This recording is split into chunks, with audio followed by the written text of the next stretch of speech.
Čaute, čaute, čaute, ahojte. What's up? Vítajte pri ďalšej epizóde nášho podcastu menom Insight. Sa mi dojebala kamera už hneď za začiatku. Milujem to. Takéto faily sú najlepšie pri takýchto veciach. Dobre. Takže ešte raz vítajte späť pri našom podcaste menom Insight. Toto je 5. epizóda. Po 4-mesačnej pauze sme sa vrátili späť s tým, že sme viac trochu rozhľadnejší a sme stále zaujatí ponoriť sa do životov ľudí, ktorých žijú život, ktorých reálne baví. Dneska som si tu zobral zaujímavého hostia, ktorý ma veľmi zaujal, hej, tak preto som si ho aj tu pozval reálne. A je to Noro, volá sa Noro, alias na Twitchi menom Norian66. Vítam ťa tu, ahoj. Čauko, vítam. No, ďakujem za pozvanie. Ja si iba kúknem, lebo keď viem, že sa moja kamera trošku pokazila, tak sa chcem pozrieť ešte na tvoju. Samozrejme, ty tam ani nie si, takže najlepšie, čo sa mohlo stať. Som zmizol, ty kokos. No. Tak, aha. A tá, som tam. Ani sekunda neprešla a už máme technické problémy. Malé. Dobre, je to fix. Menšie problémy. Hej, už je to pohode. Dobre, tak akože hneď od začiatku by som sa ťa spýtať, že jak sa máš, čo máš nové. Taký začiatok. Vieš čo, momentálne sa mám dobre, lebo vonku už začína byť normálne počasie, teplo. Teda dúfam, že už nebude také, že brutálne, aj keď hlásia. Že majú byť brutálne 40-ky a vôbec ma to neteší, keďže mám na pláne ísť aj, že festivaly a takto, takže tam to bude, že peklo. Mhm. Ale inak sa mám fajn. Teraz mám konečne 3 dni voľna. Ide mi aj koniec sezóny v práci, čiže bude ďalšie dlhé voľno, tak sa z toho celkom teším. Dá sa povedať. No. to je nice. Tak začiatok, asi normálna otázka. Ako by si sa predstavil niekomu, čo ťa ešte nepozná? Pravdepodobne tí, čo budú počúvať alebo pozerať tento stream alebo počúvať podcast na Spotify neskôr, tak o tebe nevedia reálne nič. Takže nech sa páči, môžeš kľudne začať. I kokos, že povedť nedostávam. Dobre. Tak, však taký bežný smrteľník som. Volám sa Noro, na Twitchi streamujem pod menom Norian_66, lebo proste Norian už bolo obsadené, neviem kým, kto sa tak môže volať ešte na Twitchi, ale však dobre. A venujem sa hudbe, kapele, prevažne akože aj koncertom a takto, keď chodím ako technik alebo osvetľovač väčšinou. A potom sa venujem divadlu, ale tiež ako osvetľovač, to je moja primárna práca. Byť hlavným osvetľovačom v divadle. Uh-huh. A som dosť potetovaný, to si mohol všimnúť aj ty. To je také, že taká malá terapia. No, to úplne ťa chápem. A čo, baví ma šport, beh, bicykel, to sú také základy u mňa. A potom ešte milujem hory, skaly, driapať sa na vrchy slovenské, ale aj svetové, ak sa raz podarí. Ale hlavne na tie slovenské, lebo my máme krásnu krajinu, bohužiaľ plná idiotov. To proste sa nevyhneme tomu. A čo ja viem, mám rád veľmi indickú kuchyňu a čínsku. To sú už také dodatočné informácie. Hej. Keby mi chcel niekto niečo uvariť, tak vie čo. No, môžete sa pustiť do toho, keď chcete niekto. Ja si to ešte trošku upravím. Lebo mi tu celkom...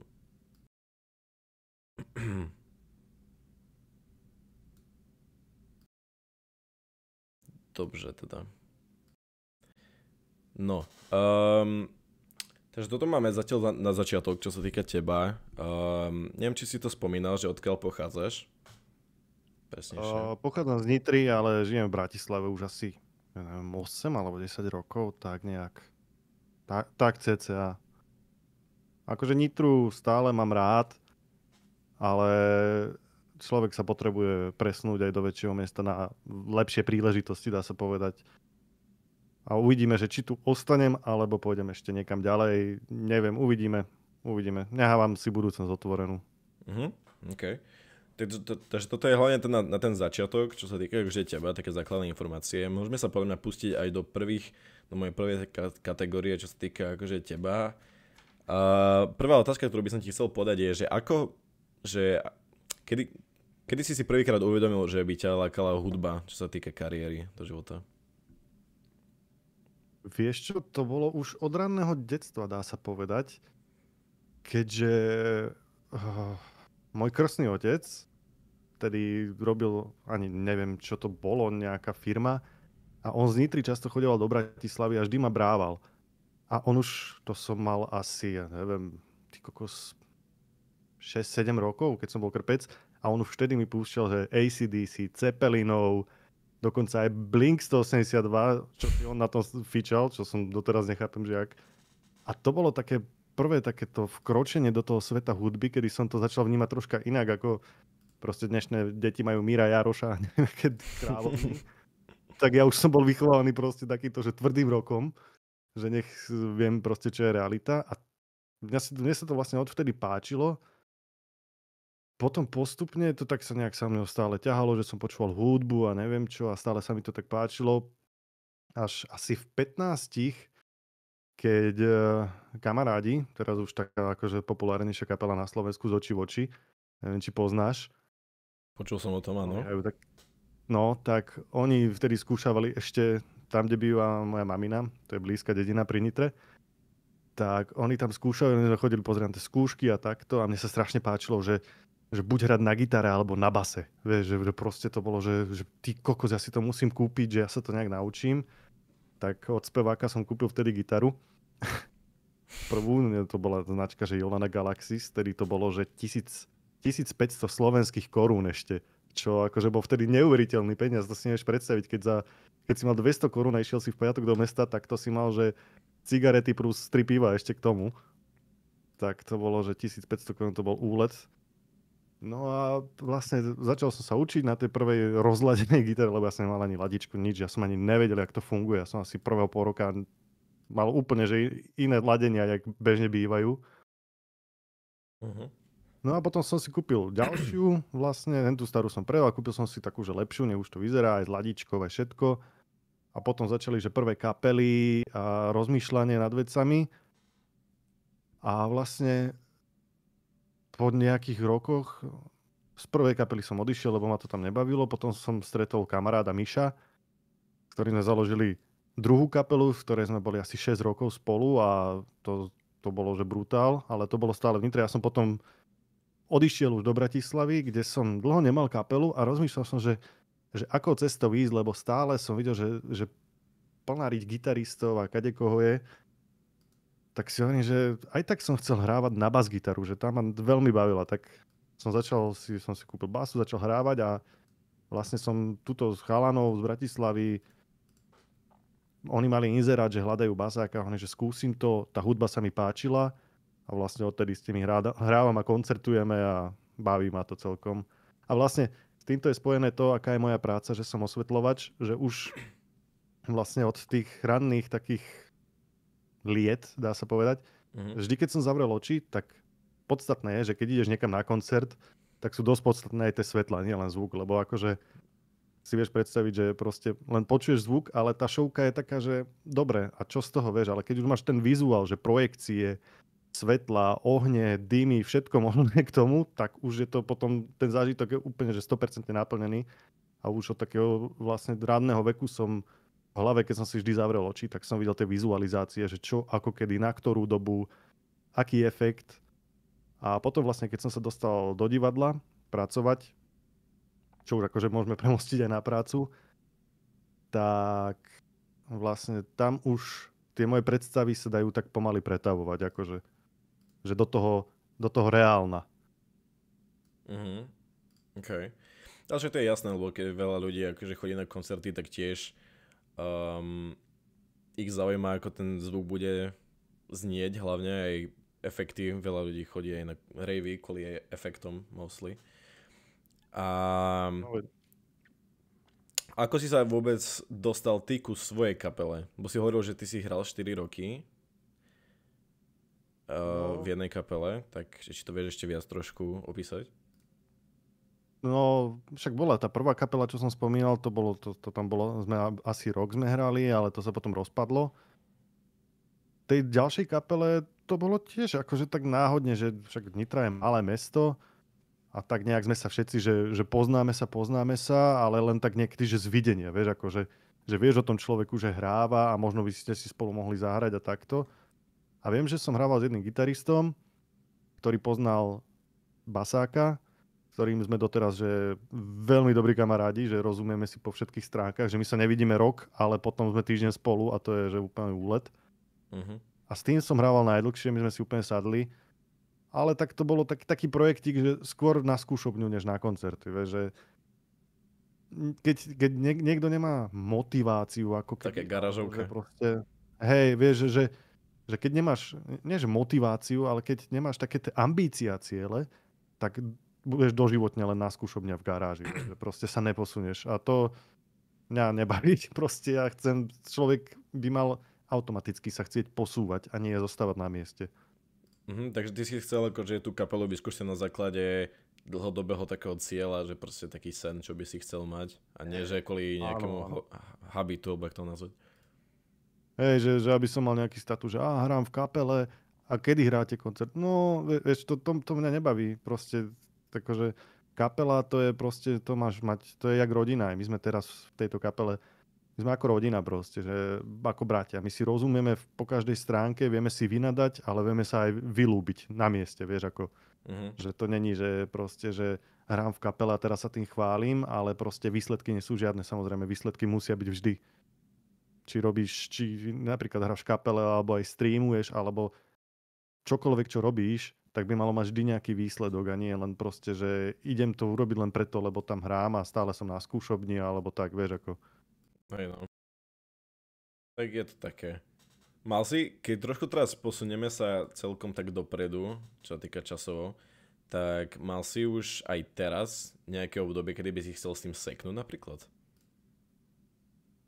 Akože boli obdobia také, že by som sekol s tým, ale vždy, keď si chytím napríklad tú basu do ruky, tak sa vo mne niečo zlomí. Proste to je, že chytíš to a že mám sa toho vzdať. Vieš, to je proste, jak sa cítim jak Glum v Pánovi prsteňov. Akože môj milášek, že proste nedáš to preč. No. To raz, keď sa ti v živote zakorení tá hudba a to hranie, tak sa ťažko toho zbavuje. To by som povedal, že horšie ako závislosť, lebo proste hudba je závislosť, dá sa povedať, ale taká tá najsilnejšia, ale neškodná. No a teraz v tej kapele, čo hráš, tak aký štýl, viac menej, že ty pravdepodobne, keď si teraz povedal, že hráš basu, takže pravdepodobne hráš na basu. Hej, no. A jaký štýl máte? Vieš čo, my sme, akože nazývame sa hardcore punkom, ale máme tam aj post-hardkorové, niekedy aj metalové riffy. Ono je to taký mix, ale je to taký tvrdší žáner, není to také, že meké do rádia na popíky, ale je to také, že proste prídeš na koncert a vieš sa vyblázniť úplne najviac na svete.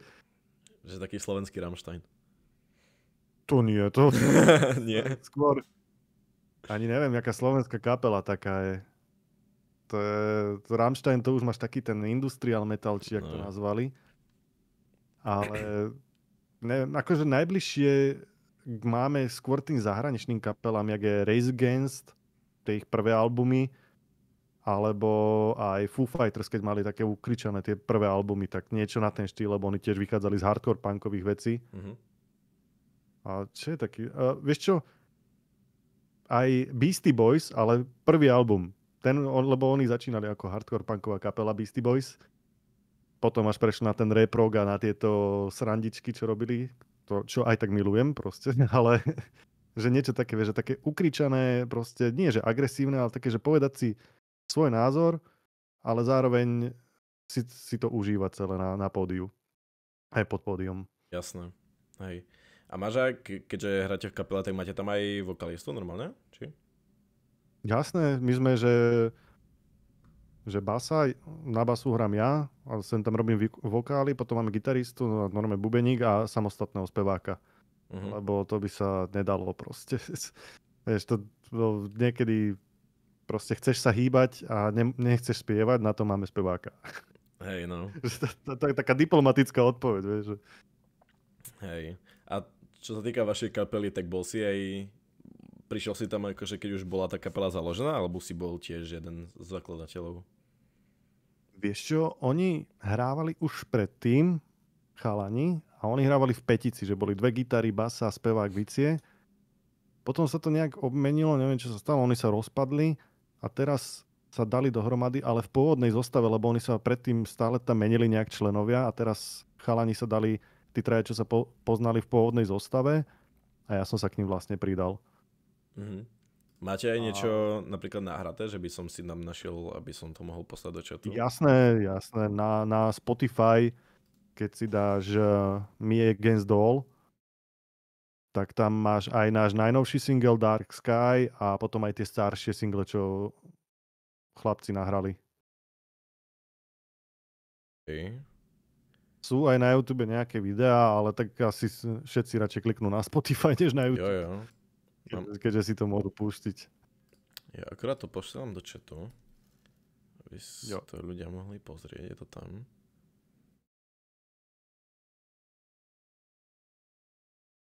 Ok, tak keď už bereme tak, že už máte aj nahraté veci a chodíte aj na akcie a tak ďalej, tak aký bol tvoj najväčší koncert, ktorý si mal, alebo vystúpenie viac menej?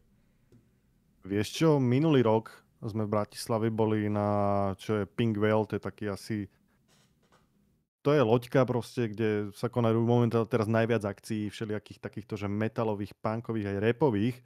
Proste taký kultový podnik, neviem, možno si o tom počul. Minulý sa stalo, že my keď sme tam mali hrať, tak týždeň predtým vyhorel, ale ľudia to sa zložili, normálne bola zbierka, čo je úžasné, že sa vyzbierali a za týždeň bol ten klub zas na nohách.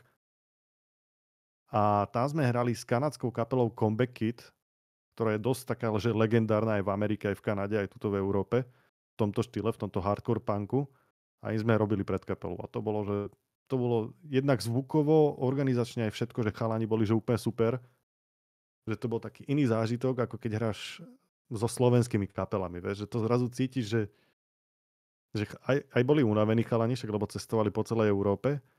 Ale zároveň to vidíš, že to je troška iná mentalita, že oni jak berú hudbu a všetko, že aj keď boli unavení, dodrbala sa im klíma v aute, čo nám spomínali, že proste prepotení išli z Gdansku až do Bratislavy nejakých 8 hodín či koľko, ale proste prišli, odohrali to, že ja som nechápal, že tá energia, čo z nich salala, bola brutálna a nemali ani problém s ničím, proste my sme prišli a hneď sa zoznámili, hneď to bolo také, že spevák ten bol úplne natešený, že sme tam, my sme pozerali na ňo a ešte sme vtedy hrali s kapelou cover od kapely Cancerbeds, čo je ich taká sesterská kapela z Kanady. A to keď sme zahrali, tak on spevák došiel, že ja som si tu natočil, posielam to, ani neviem, jak sa volá ten spevák z Cancerbeds a hneď dostali sme odpovede, že vy ste blázni, že toto nikto nekoveruje, tieto pesničky, že to je úplný úlet. Že keď dojdeme na Slovensko, tak hráte s nami, že úplne takéto halúze sa dejú niekedy, že keď nechceš. Ale to bol asi ten taký, že najlepší koncert, čo sme hrali. Za mňa, že to bol, že 9 z 10 a ten jeden bod uberám za to, že sme si nezobrali vlastné bicie, ale mali sme klubové bicie, čo boli čisté hrnce a to som si chytil za hlavu, že to bolo otrasné. To je tá minúta, ale inak akože že brutalita to bola. Mal si aj nejaký stres predtým, alebo proste mal si nejaký rešpekt pred tou celou, alebo koľko ľudí tam ceca bolo, ak by si vedel tak nejak popísať ten celý zážitok, jak si tam mal od času, alebo od momentu, kedy si tam išiel a od momentu, kedy si tam aj odchádzal? Ešte stres už ani nemávam. Toho už som sa tak, aj nervozity už sa tak akože zbavujem. Tým, že robím aj v tom divadle, vieš, asi medzi ľuďmi a proste máš nejakú tú zodpovednosť, tak tieto veci sa naučíš, že proste to nemôžeš chytiť, lebo to je proste potom robíš chyby. Ale bolo to také, že jediné, čo ma vtedy hnevalo, že bolo 36 stupňov vonku a my sme hrali hore na tej lodi a hrali sme pri západe slnka. Čiže som pred seba skoro nevidel a bolo tak strašne horúco, že som bol prepotený aj tam, kde si nechcel byť prepotený a keď si sa prezliekol, tak si bol ešte druhýkrát prepotený v tých istých veciach, vieš. Že to bolo také, že čo ti tak umocní zážitok, ale inak to bolo super. My sme mali, tam bolo My keď sme hrali, my sme mali okolo 150 až 200 ľudí, na tých chalanov z Kanady potom bola, že plná loď, to bola nejakých 300-350 ľudí. Mhm. Čo je akože, na ten priestor, keby si to videl, tak je už také, že veľmi dosť. No, tak na základe toho, jak to hovoríš, tak hej.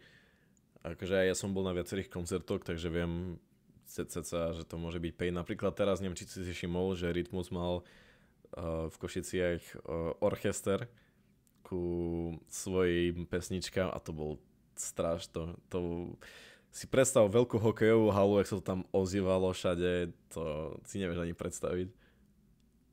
No, fú. A ešte ako tomu vieš spojiť orchester s Rytmusom, tak... No, tak to je, akože už to je taký úlet. Ale tak akože ja si viem predstaviť tie hokejové haly, lebo tak keď chodívame aj svietiť nejaké veci, tak sme v týchto športových halách, Jasné, hej. kde proste kolegovia, zvukári, tí sú úplne vždy na nervy, lebo to proste tam, to není akustika, to proste, to ťažko, akože, vieš, on to vyladí na seba, že tak, aby to on čo najlepšie počul, aby to dávalo nejaký zmysel, ale ako náhle ty si sadneš nejakú bočnú tribúnu alebo niekde, tak ten zvuk je úplne o ničom, alebo je stredový, alebo je výškový, vieš, že proste to nedá sa všetko vyladiť. Čiže to úplne chápem, že sa to tam ozýva všetko a potom je to ťažoba, tieto priestory. Však tá produkcia bola tak strašne zle spravená, že oni počúvaj v Auparku dávali zadarmo lístky, lebo proste sa nepredali. To nemyslíš vážne. Prisahám. Ty kokos. Skoro štvrtina celej haly bola proste... A vieš, to je Steel Arena, to je najväčšia arena v Košiciach. Viem. A brutál. Tak to je úlet, kamaráde. Tak to je úlet. No tak trošku mimo toho Rytmusa teraz, lebo je to hlavne o tebe, tento podcast. Späť ku tomu... Nemusíme presne sa vrácať späť ku tomu najväčšiemu koncertu, čo si teraz spomínal, ale taká otázka ohľadom toho, že či ťa baví viacej nahrávať v izolovanom priestore, alebo viac menej hrať naživo, akože viem, že každý má svoje preferencie a môžeš to aj odôvodniť, že prečo. Vieš čo, nahrávanie v štúdiu je fajn, ale keď si na koncerte a vidíš tam tých ľudí a vidíš, že sa bavia, že tam pogujú, skáču, že pískajú, tlieskajú, tak to ti nenahradí štúdio. To je energia, keď ide z ľudí, keď tí ľudia si to užívajú a že vieš, že došli na tvoju kapelu, alebo na vašu kapelu, alebo na konkrétneho interpreta, tak to je na nezabudnutie. To sa nedá zrovnať. To je proste, živé hranie vždy bude na prvom mieste.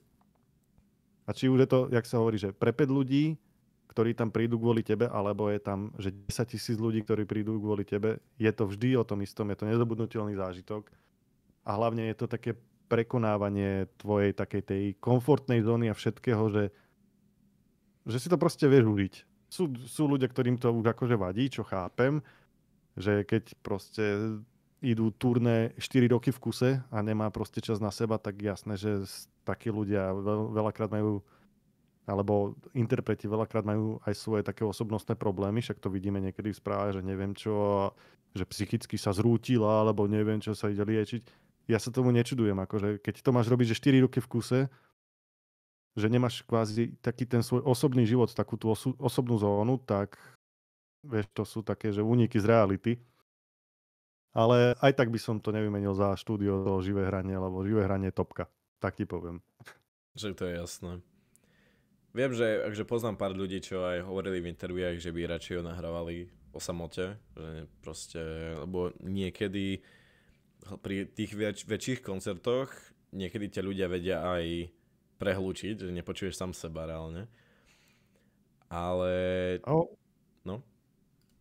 Že hej, ale preto už vymysleli iníry, že to máš proste v ušiach, počuješ celú kapelu alebo všetky podklady a neprehlučia ťa už ľudia, vieš. Akože keď máš odposluchy len tie zemné, tak vtedy počuješ aj ľudí, že to je také divné, ale už väčšinou sa prechádza na inír a to je už... Tam počuješ všetko, čo potrebuješ počuť. OK. Čo sa týka napríklad teba ešte, pamätáš si svoj prvý, možno prvé vystúpenie alebo prvý koncert, že jak si sa cítil a jak to prebiehalo? Vidím na tvojom výraze, že to prebiehalo famózne. Akože to, keď ti poviem, že čo sme my hrali, tak to je... No, to bolo s prvou kapelou. Prvý koncert bol, prosím pekne, že ples kresťanských rodín. A presne rovnaký štýl ste hrali, hej? Vieš čo, my sme tam hrali no, nie rovnaký, ale tam sme tedy ešte hrali s chalanmi, že kavery, lebo to bola prvá kapela, keď som mal, ja neviem, 17 rokov. Mhm. Ale akože si predstav, že ples kresťanských rodín a my tam hráme, že Kabát, potom tam hráme Black Sabbath. Proste úplne, že zlý playlist, Clash a proste, že punkoviny, rockoviny, no to bolo strašne zlé. No, smejem sa na tom, ale nevrátil by som sa už k tomu, lebo to bol strašný úlet. To si pamätám, že ja som pozrel na bubeníka, chalanisko bol, že biela je ešte, že stále svetlá farba, jakú malou farbu, to bolo, že hrozné. Ten sa tam potom dogrcal po koncerte normálne od stresu a od všetkého. Basák ten pre istotu si nezapol aparát a to zistil až na konci koncertu, keď som na ňo celý čas pozeral, že ho nepočujem a on si proste hral úplne na sucho. A gitarista ten mal úplne svoj svet, ten to odohral jak stroj a išiel preč. Čiže asi tak vyzeral môj prvý koncert a ešte akože krásna spomienka, ale nechcem mu prežiť znova, lebo ty kokos. Mm-hmm. Nezabudnem ten pohľad toho farára, jak na nás pozeral po tom Black Sabbathe. Keď sme oznámili, že ideme hrať pesničku od skupiny Black Sabbath, tak to proste nevymyslíš. A to ste boli pozvaní, alebo ste sa vy tam nejak docvakli? Vieš čo, gitaristová mama bola... Ježiš, jak sa to povie, keď je varhanička, alebo jak to v kostole? Proste on bol zo silno kresťanskej rodiny a ona vedela, že máme kapelu, takže nech si tam akože máme že takú prvú skúsenosť, že nech si to vyskúša. Takže... Podľa mňa veľmi dobrá udalosť na takýto koncert. To akože, fú, no. To bola vynikajúca udalosť hrať proste... Tieto konkrétne songy na kresťanskom plese, to je super. Mm-hmm. To už väčší rebel nemôžeš byť. Čo sa týka napríklad tvojich takže hudby tvojej kapely, tak toto, čo sme poslali aj do chatu, že si môžu ľudia vypočuť, tak ako vyzerá váš taký kreatívny spôsob, ako nahrávate pesničky? Že, jak to funguje u vás?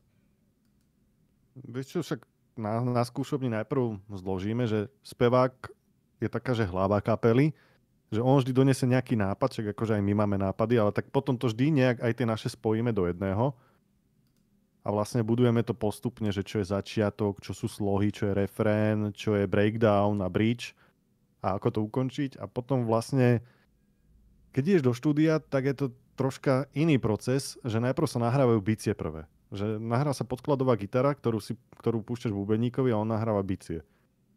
No a tie sa nahrávajú najdlhšie, lebo väčšinou sa robia one take. Čiže on to musí zahrať aj 15 krát po sebe takisto. A potom sa z toho presne vyberá, že ktorá časť, buď sa to strihne a zlepí, alebo to je proste celý na jednu šupu, že je to dobre. Uh-huh. No a potom idú gitary.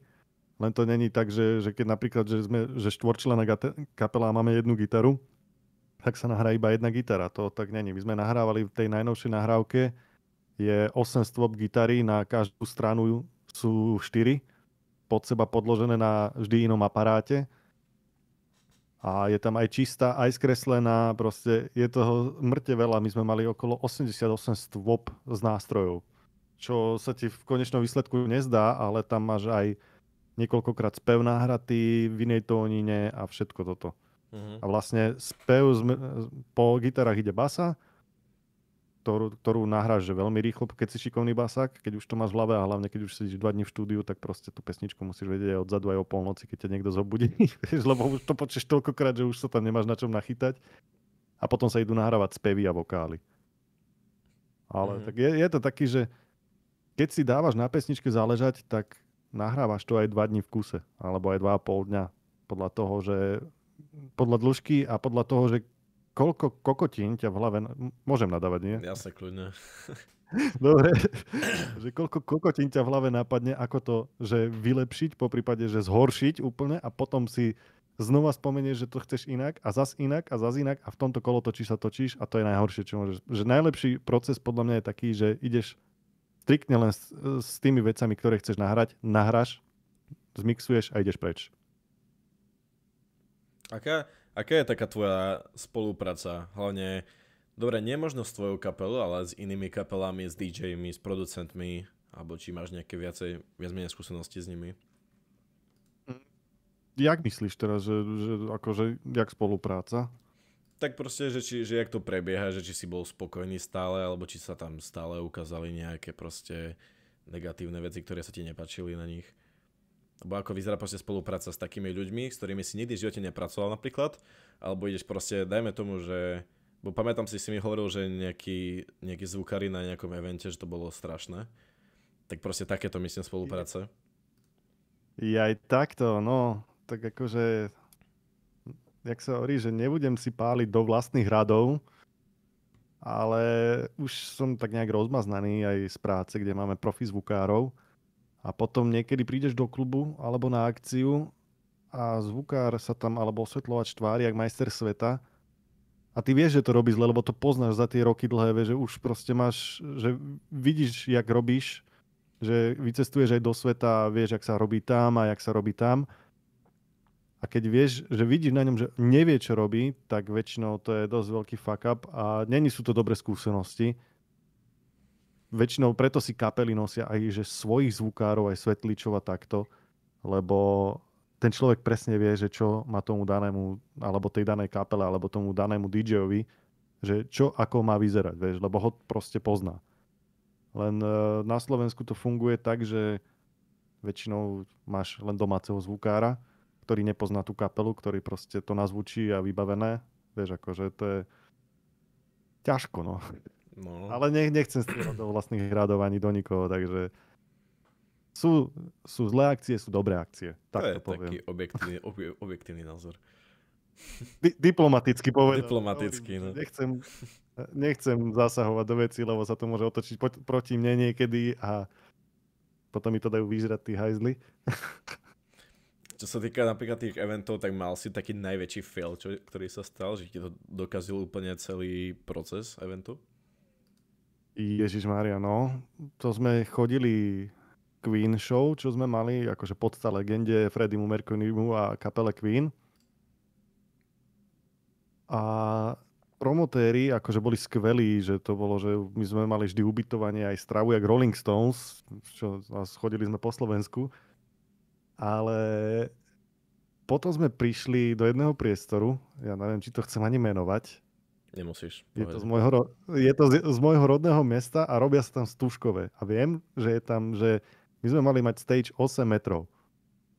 A už keď som to videl na tom rozpise, že kadiaľ pôjdeme po ktorých mestách, tak som hovoril aj produkčnej, aj proste režisérovi, že ale tam sa to nezmestí proste, že čo ste blázni, že však ja som tam stúškové, že to je krátke pódium. A že promotér mi povedal, že sa to tam zmestí. Hovorím, že nezmestí, ale dobre. No a potom sme tam došli, začali sme stavať stage, začali vešiať svetla a pokladať aj gumu a takto na zem vie, že nech proste je čierna zem. A z 8 metrov sme mali 3,5 alebo 3. Čiže vieš si predstaviť, aký to je fuck up, keď máš proste 8-metrové predstavenie na hĺbku a zrazu máš 3,5. To bolo... Potom tam došiel režisér, môj dobrý kamarát Paťo vyskočil a ten tam začal potom promotérovi húkať. Ale dobre, to už nebudem hovoriť. Keď to bude pozerať, tak ma zabíja, ale je mi to jedno. A proste to bol asi najväčší fuck up, čo som zažil takto, že ty kokos normálne, lebo to bolo fakt. Akože odohrali sme to tam, ale tam boli také dva vozíky, ktoré sa, jeden mal 2,5 metra, či ako ten vozík. A oni sa tak spojili a mali sa, vieš, že takto točiť, akože tak rotovať, jak vrtuľník. No, tak tam boli že takto a na mieste celý čas. Proste spojené len vedľa seba, že nič sa s nimi nedalo robiť, že proste sa tam tanečníci podchýňali od toho, všetci sa o to podchýňali proste, že no prúser. A ešte väčší prúser tam bol ten, že však ideš na predstavenie, či už do divadla, alebo tak, jedine v kine je to povolené, že si zoberieš pukance, nie? Však to je akože pukance a kola v kine, to je základ. Ale v divadle a takto na akciách, za mňa je to také, že neviem, nehodí sa to tam. No. A jak sme mali réžiu, len cítim, hovorím kamarátovi, že ty kokos, ja tu cítim popcorn, alebo sa mi to... A normálne oni tam ešte v tej sále normálne predávali pukance, jak do kina, keby ľudia došli. To bolo, že... Kamaráde, to bolo, že ráno, jak si vstal, tak si už vedel, že bude zle až do večera. Až pokiaľ sme nezbalili celý stage a nešli do skladu to dať, lebo toto... Fú. Čiže to bol taký asi najväčší fuck up. Jeden z najväčších fuck upov, čo som zažil. A čo sa týka napríklad tvojich fuck upov, že ty si niečo pokazil, máš také dačo? Vieš čo, hej, akože, ale to v divadle sme mali jedno predstavenie, kde bol proste vozík na ovládanie a taká plošina, že na ktorom stáli ľudia a posúvalo sa to dopredu a dozadu. A malo teda začať predstavenie a mi inšpicient hlási, to je ten, čo vedie celé predstavenie, že hlási hercov a hovorí technikom, aké prestavby a takto. A kontroluje si ľudí, či ich má v backstage a na stage. A on mi hlási, že počúvaj, že na zadnom javisku, že nemajú svetlo. Lebo väčšinou vieš, že sa zhasne, aby bola všade tma, aby sme začínali s tmy celé predstavenie. Tak som proste utekal na to zadné javisko, zobral som takú orientačnú lampu, aby tam niečo videli. Hovorím, že pozerám na našu zásuvku, že čo to tu je pichnuté. Tak som to proste vyhodil, dal som tú našu lampičku, začalo predstavenie, ľudia na vozíku asi v takejto póze, že vieš, že už pripravený na tanec a vozík sa nehýbal. Odpojilo vozík. Cez prestávku a oni to nevedeli vyriešiť asi 3 hudobné čísla. Ten vozík sa nehýbal. Nevedeli, čo sa deje. Oni nepozreli, že kábele, že vyštekrovaný, že je vonku. Takže ďalšie 3 predstavenia, ten vozík tam ani nebol funkčný, hej? Lebo bol stále vypojený. Nie, to boli, že 3 čísla, vieš, že 3 hudobné čísla, že začne predstavenie a nejakých 30 minút vôbec ten vozík nešiel. Tak potom si ma zavolal inšpicient, že poď sem okamžite. Ja som tam došiel a samozrejme on sa smial, lebo tak mne sa málo kedy stane takýto fuck up. Bola tam aj asistentka réžie, tá kúkala na mňa, že keby to bol niekto iný, tak mu dám facku, ale že si to ty... A smiala sa tam, že proste, že akože pobavili sa. Ale hovorím, že no, to bol taký, že som normálne pozeral na seba, že... Ale potom som vysvetlil, že prečo si dávajú do našich vecí, lebo my to máme akože zvuk, svetlo a technika rozdelené, že kto má akú zástrčku. Prečo to pchajú do našej zástrčky? Však to je automaticky, že ja prídem a hneď to dám von, lebo však ja viem, čo si jak káblujem a takto, vieš, čiže to bol taký fuck up jak hovado, ale však akože vieme prežiť. Čo sa týka aj eventov ďalších, tak mal si aj taký najnáročnejší event, ktorý si mal? Že kedy si povedal, že keď už bol koniec, tak si povedal, že fú, to bolo peklo. Ešte mal, my sme išli do Michaloviec, do športovej haly s tou Queen Show. Michalovce. No áno, Michigan. A ti poviem, že sme odchádzali z Bratislavy, že o 10:00 s kamarádom. Tým, že mne nešla v aute klíma a bolo to, že 28. júna, dobre, no tak prežiješ, vieš, že otvorené okno, prepotený až neviem kam. Ale to, že prídeš na tú halu a už mal stať stage a stage tam nebol, ešte postavený, to je ďalšia vec. Ďalšia vec, že tí, čo tam boli, tak už boli tak, že mi hovorili, že no, ja už ťahám 4 dní v kuse. Hovorím, že kamo, vy ste mali byť čerství, nie? Že ťaháš 4 dní v kuse a tu mi spíš na palete a ešte z teba cítim zostatok. No, tak proste sme si to s kolegom pomaly celý stage navešali sami, čo sme tam mali ešte ďalších takú firmu, tak tá nám pomáhala. Postavili to, nasvietili, začali sme, že o 4:00 a ja som skončil, že o 4:00 po obede v piatok, alebo sobotu, alebo neviem, aký deň to bol, sme začínali, dosvietil som o 4:00 ráno, čo už keby za normálnych okolností by som, že o 10:00 večer bol vybavený. Išli sme na Zemplínsku šíravu sa ubytovať. Tam ten príjemný recepčný povedal, že nemôžeme si predložiť odchod, že o 10:00 preč, tak sme sa prespali, že 2 hodiny.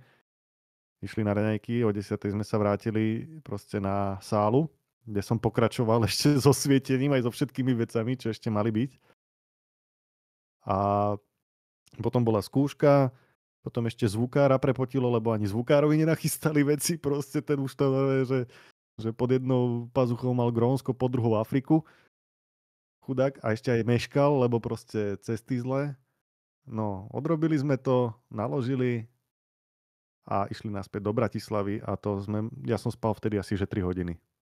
Čiže asi toľko k tomu, že to bol taký veľký záhul, že sme došli do Bratislavy a ja som ani nevedel, že bola noc, lebo stále bolo svetlo. Že ja si nepamätám, že by bola reálna noc. No. Ale to nebol nejaký fuck up, že podaril sa ten koncert nakoniec, hej? Podarilo sa všetko, len proste fuck up bol jedine tam, že ľudský faktor tam nebol, ktorý tam mal byť, vieš, ale tak to ja nebudem riešiť. To už máme vykomunikované, to nebudem rozoberať. Mhm. Ale tam sa to všetko podarilo, bolo tam 1500 či 1600 ľudí v tej sále vtedy. Solid. No, to bol úlet jak sviňa. Ako vyzerá taká tvoja denná rutina? Môžeš dopovedať potom, ale iba taká otázka k tomu, ako vyzerá taká denná rutina, že keď ideš na podujatie? Alebo môžeš porovnať rutiny, keď ideš na podujatie a keď ideš napríklad nahrávať alebo niečo. No, keď ideš na podujatie, tak hlavne taká rutina je to, že prídeš, nabalíš si káblovku, skontroluješ si všetko, že či máš, skontroluješ od firmy, keď objednávaš svetla, rentovanie a toto všetko, že aby ti to sedelo, že či to dodali, koľko káblovky tam je a všetkého. Vlastne a potom sa začína tým, že sa najprv urobia traverzy, kde sa vešajú svetlá, tie sa adresujú, potom ich prekábluješ. Vždy sa to skúša, pokiaľ není, že sa nedvihne strecha úplne na maximum, jak sa vždy dvíha, tak musíš to vyskúšať od zeme, lebo keby náhodou bolo svetlo zlé, tak nechce sa ti loziť hore na traverzu a spúšťať to lanom dole to svetlo. To sa robí tak maximálne na festiákoch. A potom vlastne počkáš, nech sa všetko ponastavuje. Čo sa týka aj stageu, alebo keď majú nejaké že kulisy postaviť a takto. A vlastne potom sedím za pultom a musíš si prechádzať scéniky, čo máš naprogramované, niečo ideš aj live z ruky a niečo máš už predpripravené farebné nálady a takto. Čiže to je taká rutina. A potom vlastne toto len spätne robíš, keď to balíš. Uh-huh. Máš nejaký napríklad aj rituál, ktorý robíš pred koncertom? Napríklad sú aj vokalisti, ktorí napríklad pred koncertom si vieš hlasivky, aby si nejak precvičil, alebo jak to mám nazvať. Či ty máš niečo také? Ešte môj rituál je hlavne sa rozcvičiť. Tým, že človek býva stuhnutý celý deň, alebo sedí na stoličke, alebo neviem čo, tak ja si dám rozcvičku normálne jak pred atletikou. A potom si do toho zadelím 2-3 cigarety, aby ma troška akože uzemnilo a môžeme ísť hrať. Akú techniku najviac používate, čo sa týka koncertov, alebo čo ty používaš aj vo svojom osobnom živote, napríklad na streamovanie a tak? Máš takú techniku, ktorou sa stretávaš každodenne? Jak myslíš, že techniku teraz, aby to... Tak môžeš povedať kľudne aj hociakú techniku. Čo také na streamovanie, tam môžeš kameru, mic. Potom je mic, máš Shure. Vidím správne. No, mám Shureku, tú SM7. Kameru mám Sony Alpha 6000, to si myslím si, že to stačí úplne aj na základný stream, to je bohate aj na ten pokračilý.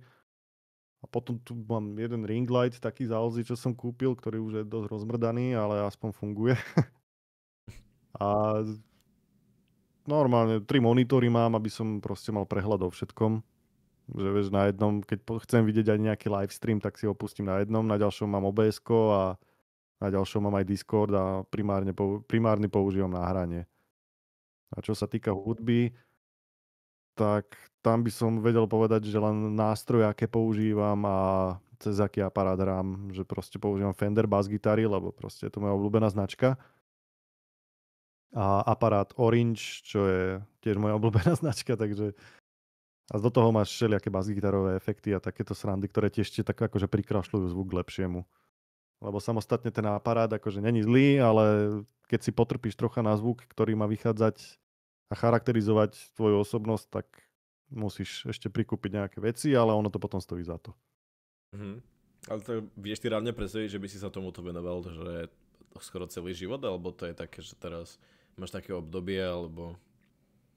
Akože hudbe, alebo... Hudbe. No, alebo môžeš povedať kľudne aj streamovanie. Takže Ja môžeš si robiť... myslím, že hudba určite bude, že na celý život, to je proste, od mala som k tomu vedený, takže tam nevidím inú cestu ako takúto.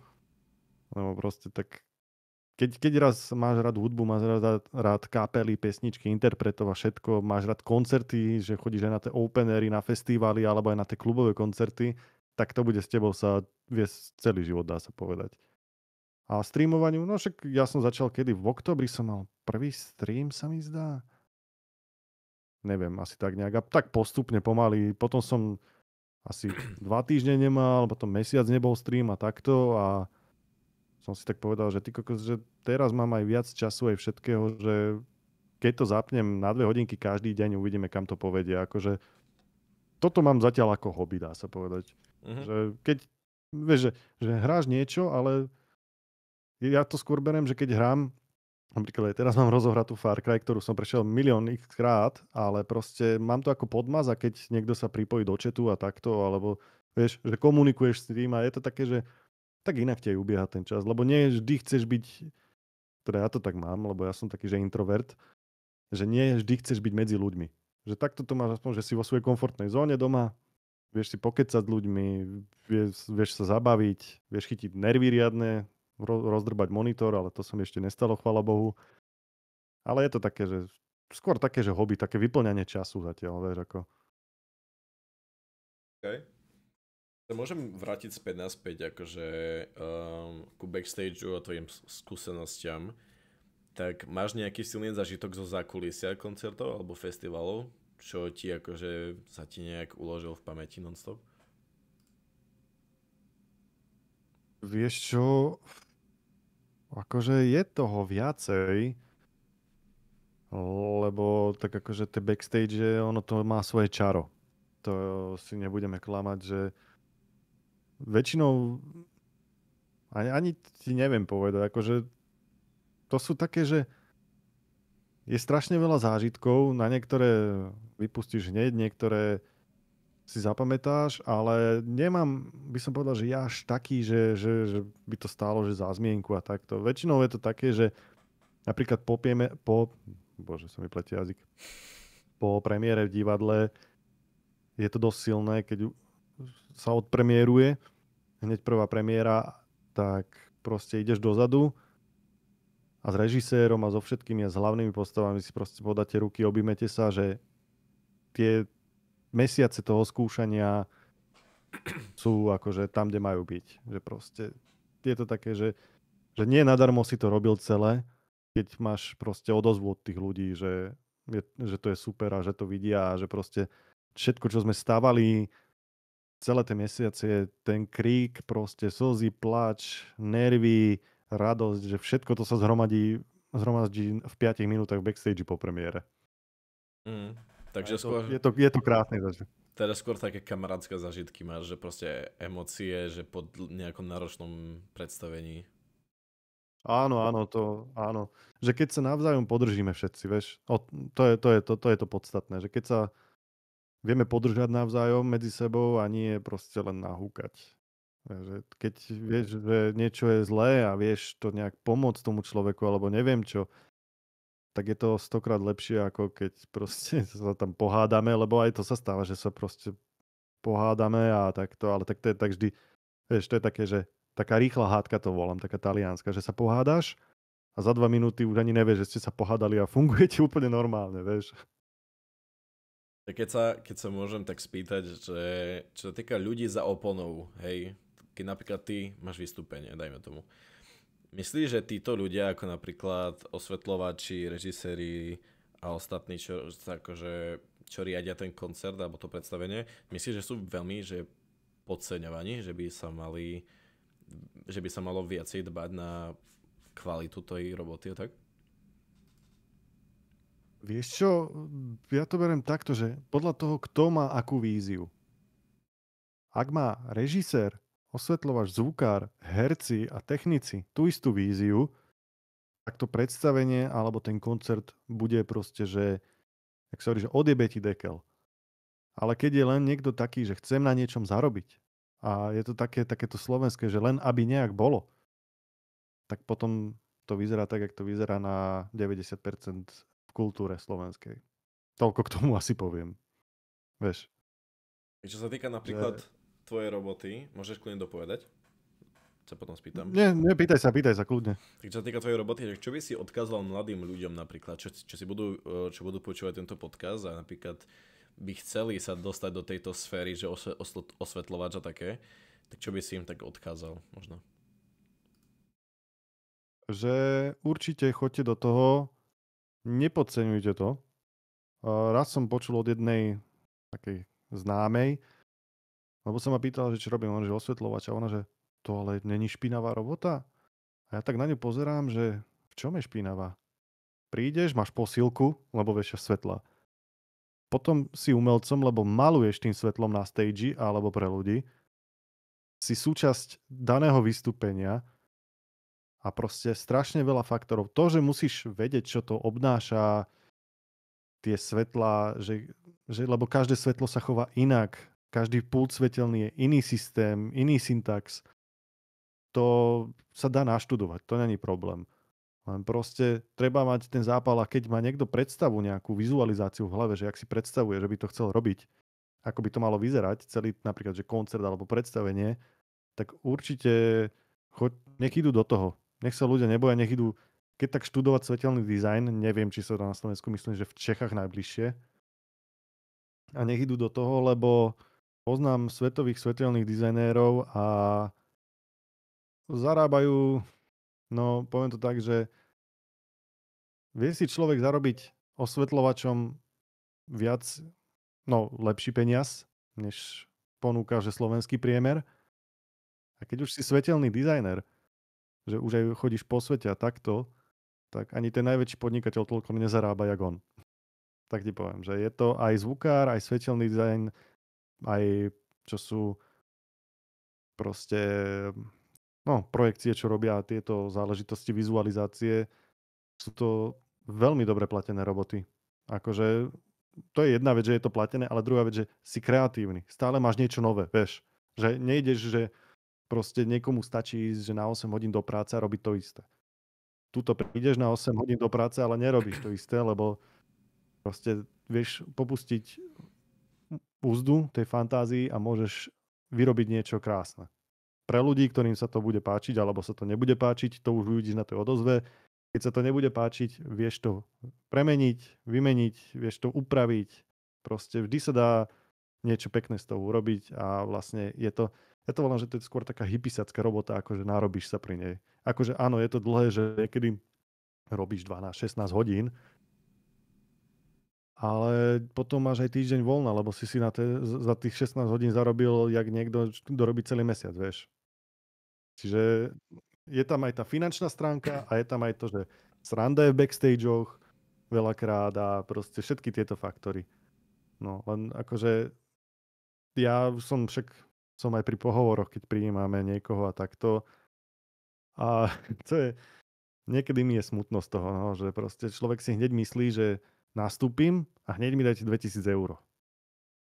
A pozrieš sa na ten životopis, teraz to tam čítaš, že proste, vieš, musíš mať aj nejaké znalosti, čo sa týka, že technológií, musíš mať znalosti elektrikárske, keď sa niečo posere, že musíš to vedieť opraviť, obyčajnú zásuvku alebo takéto niečo. A väčšinou to tam tí ľudia ani nemajú. Vieš, väčšinou to je, že príde buď z gymnázia, alebo je to nejaký, že neviem, vyštudovaný pekár, alebo ja neviem čo, a on by už chcel veľký plat. A to sú mladí ľudia, podotýkam niektorí. A ty tak pozeráš, že ty kokos, ja robím pomaly 8 rokov alebo koľko. A ty proste chceš hneď toto. Však, a keď sa ho opýtam takú základnú otázku, čo dávam, ale nebudem to tu hovoriť, aby sa to nikto nenaučil. Nech pekne sa zapoja do toho problému. Môžeš dať možno taký iba okruh, že podľa čoho sa týka tá otázka. Na čo si ľudia majú dávať pozor. Nehovorím presne u teba, ale môže sa stať, že niekto povie rovnakú otázku, vieš, niekde inde na iných pohovoroch, že na čo si ľudia hlavne musia dávať pozor pri takýchto veciach. No, musia si dávať hlavne pozor na to, aby vedeli a aby netávali 2 na 3. Keď nevie, radšej nech povie, že neviem, ale že neviem, ale viem, chcem sa to naučiť. Ale nech netára kraviny že jak by si spravil toto so svetlom, alebo že čo obsahuje toto svetlo, lebo začne tam rozprávať kraviny a ten, čo sa o to pýta, už vie, že je to kravina, lebo je to tak záľudná otázka, že vieš, ja to hovorím tak, že v rámci svetiel osvetľovač to je, že neobmedzené spektrum. Lebo už si myslíš, že vieš všetko, ale stále nevieš nič. Tak to poviem. Že tam sa môžeš stále napredovať a stále učiť. Čiže toľko k tomu, vieš, že radšej byť, že taký, že povedať, že na pohovore, keď ideš napríklad za osvetľovača alebo zvukára, povedať, že neviem, ale chcem sa to naučiť. A začnú na teba prihľadať úplne inak. Ako keď povieš nejakú kravinu a vtedy už vieš, že no tak toto nebude dobré. Toto nie je maturita, nemusíš rozprávať non-stop a hocičo. No, však toto. No. Že, fakt, že pri tom tu musíš vedieť. Musíš vedieť, lebo ako náhle zadreš kravinu, tak... To keď si spomínal vec, že niektorí ľudia by mohli ísť na osvetľovačskú školu, alebo nejak tak si to spomínal. Tak ma zaujímala jedna vec, ktorú nemám ani pripravenú, to teraz mi to tak napadlo. Myslíš, že takáto vec, čo sa týka osvetľovania, sa dá naučiť aj normálne z domova a mať nejakú skúsenosť? Že proste niekto, kto sa naučí z domova pracovať s takýmto, že či vie sa aj, že či vie obsadiť sa, alebo nie obsadiť, presadiť sa niekde, vieš? U nejakej veľkej firme.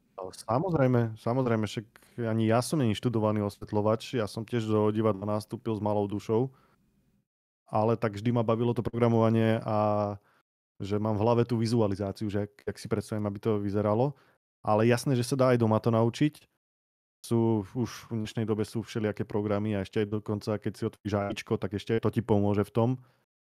Len ono je to tak, že vieš, ty si to doma urobíš, ale potom, keď prídeš na miesto, tak ty si to musíš ako keby morfnúť na ich svetla a tam ti to nebude sedieť, alebo sú tam nejaké čínske svetla, alebo hocičo. A zrazu zistíš, že tvoja práca, ktorú si napríklad robil 2 týždne doma, ti nesedí ani len 1% tam, v ktorom priestore si. Ale vieš si akože predpripraviť niektoré veci, samozrejme. Ale fakt dá sa to aj doma naučiť, len ono vždy sú lepšie tie také živé skúsenosti s tým. Že keď aj robíš predstavenie, svietiš kapelu a neviem čo všetko, že vždy je to veľa lepšie ako proste len doma sedieť nad tým a nevidieť, lebo ty tie svetla reálne potrebuješ vidieť, čo ti to robí live, lebo to, keď si všimneš, že niekedy na koncertoch, že sú tam nejaké prebliky cez svetlo alebo nejaká krávina, že čo by tam nemalo byť, tak to sa väčšinou deje to, že to svetlo môže byť zlé a ty o tom ani nevieš. Vieš, akože, čiže tam je strašne veľa vecí, ale dá sa to naučiť. A veľmi by som bol rád, keby aj mladí ľudia, mladá generácia sa išla touto cestou venovať tomu a pomôcť tej kultúre, ktorá je momentálne, no však vieme v jakom stave. A poviem to tak, že osvetľovačov je málo, zvukárov je viac, alebo to zvukarina není, že ľahšia robota je na takej istej úrovni, ale tá vizualizácia je taká podľa mňa famóznejšia, keď vidíš, že čo môžeš vidieť na tom stage. A zohnať dobrého osvetľovača alebo nejakého človeka, čo by ho takto svetla zaujímali, je v dnešnej dobe ty kokos, jak hľadať ihlu v kope sena. To je fakt akože veľmi ťažká vec. Lebo všetci tí osvetľovači, čo už sú dobrí, tak tí už proste sú inde vo svete alebo inde na Slovensku a iné kšefty robia, vieš. Týmto pozdravujeme Martinu Šimkovičovú, vieme na čom pracovať. Joj. Dúfam, že to nebude pozerať, lebo nechcem povedať, ale chodí k nám do divadla. Ešte lepšie. No áno. No. Ale tak. Taká otázka, také nasledujúce dve otázky. Prvá otázka je, že či si sa stretol s nejakými ľuďmi, čo na teba napríklad sa sťažovali o tvojej robote. A druhá otázka, ktorá by nasledovala, že čo ľudia podľa teba nevnímajú alebo v čom nie sú oboznamení, čo sa týka tvojej roboty? Sťažovať? Vieš čo, ja väčšinou robím s ľuďmi, ktorí sú, že moji kamarádi. Vieš, že tam ani není sťažnosť. Tam je to skôr, že na seba navrieskame a vieme to potom spolu doriešiť. Ani čo sa týka divákov? Vieš čo, to je, tak toto je veľmi taká, že čierna diera by som povedal, lebo 100 ľudí z toho chutí. Jeden ti dojde za tebou a povie, že vynikajúce to bolo a druhý dojde za tebou, že prečo? Čo? Vieš, a už, čiže to ťažko povedať. To by som ani touto cestou nešiel, lebo hovorím, 100 ľudí z toho chutí a ťažko to rozoberať. Vieš, že komu sa čo páči, komu sa čo nepáči. Neviem. Hovorím, že to takto, že jedinú sťažnosť, ktorú som ako tak prijal.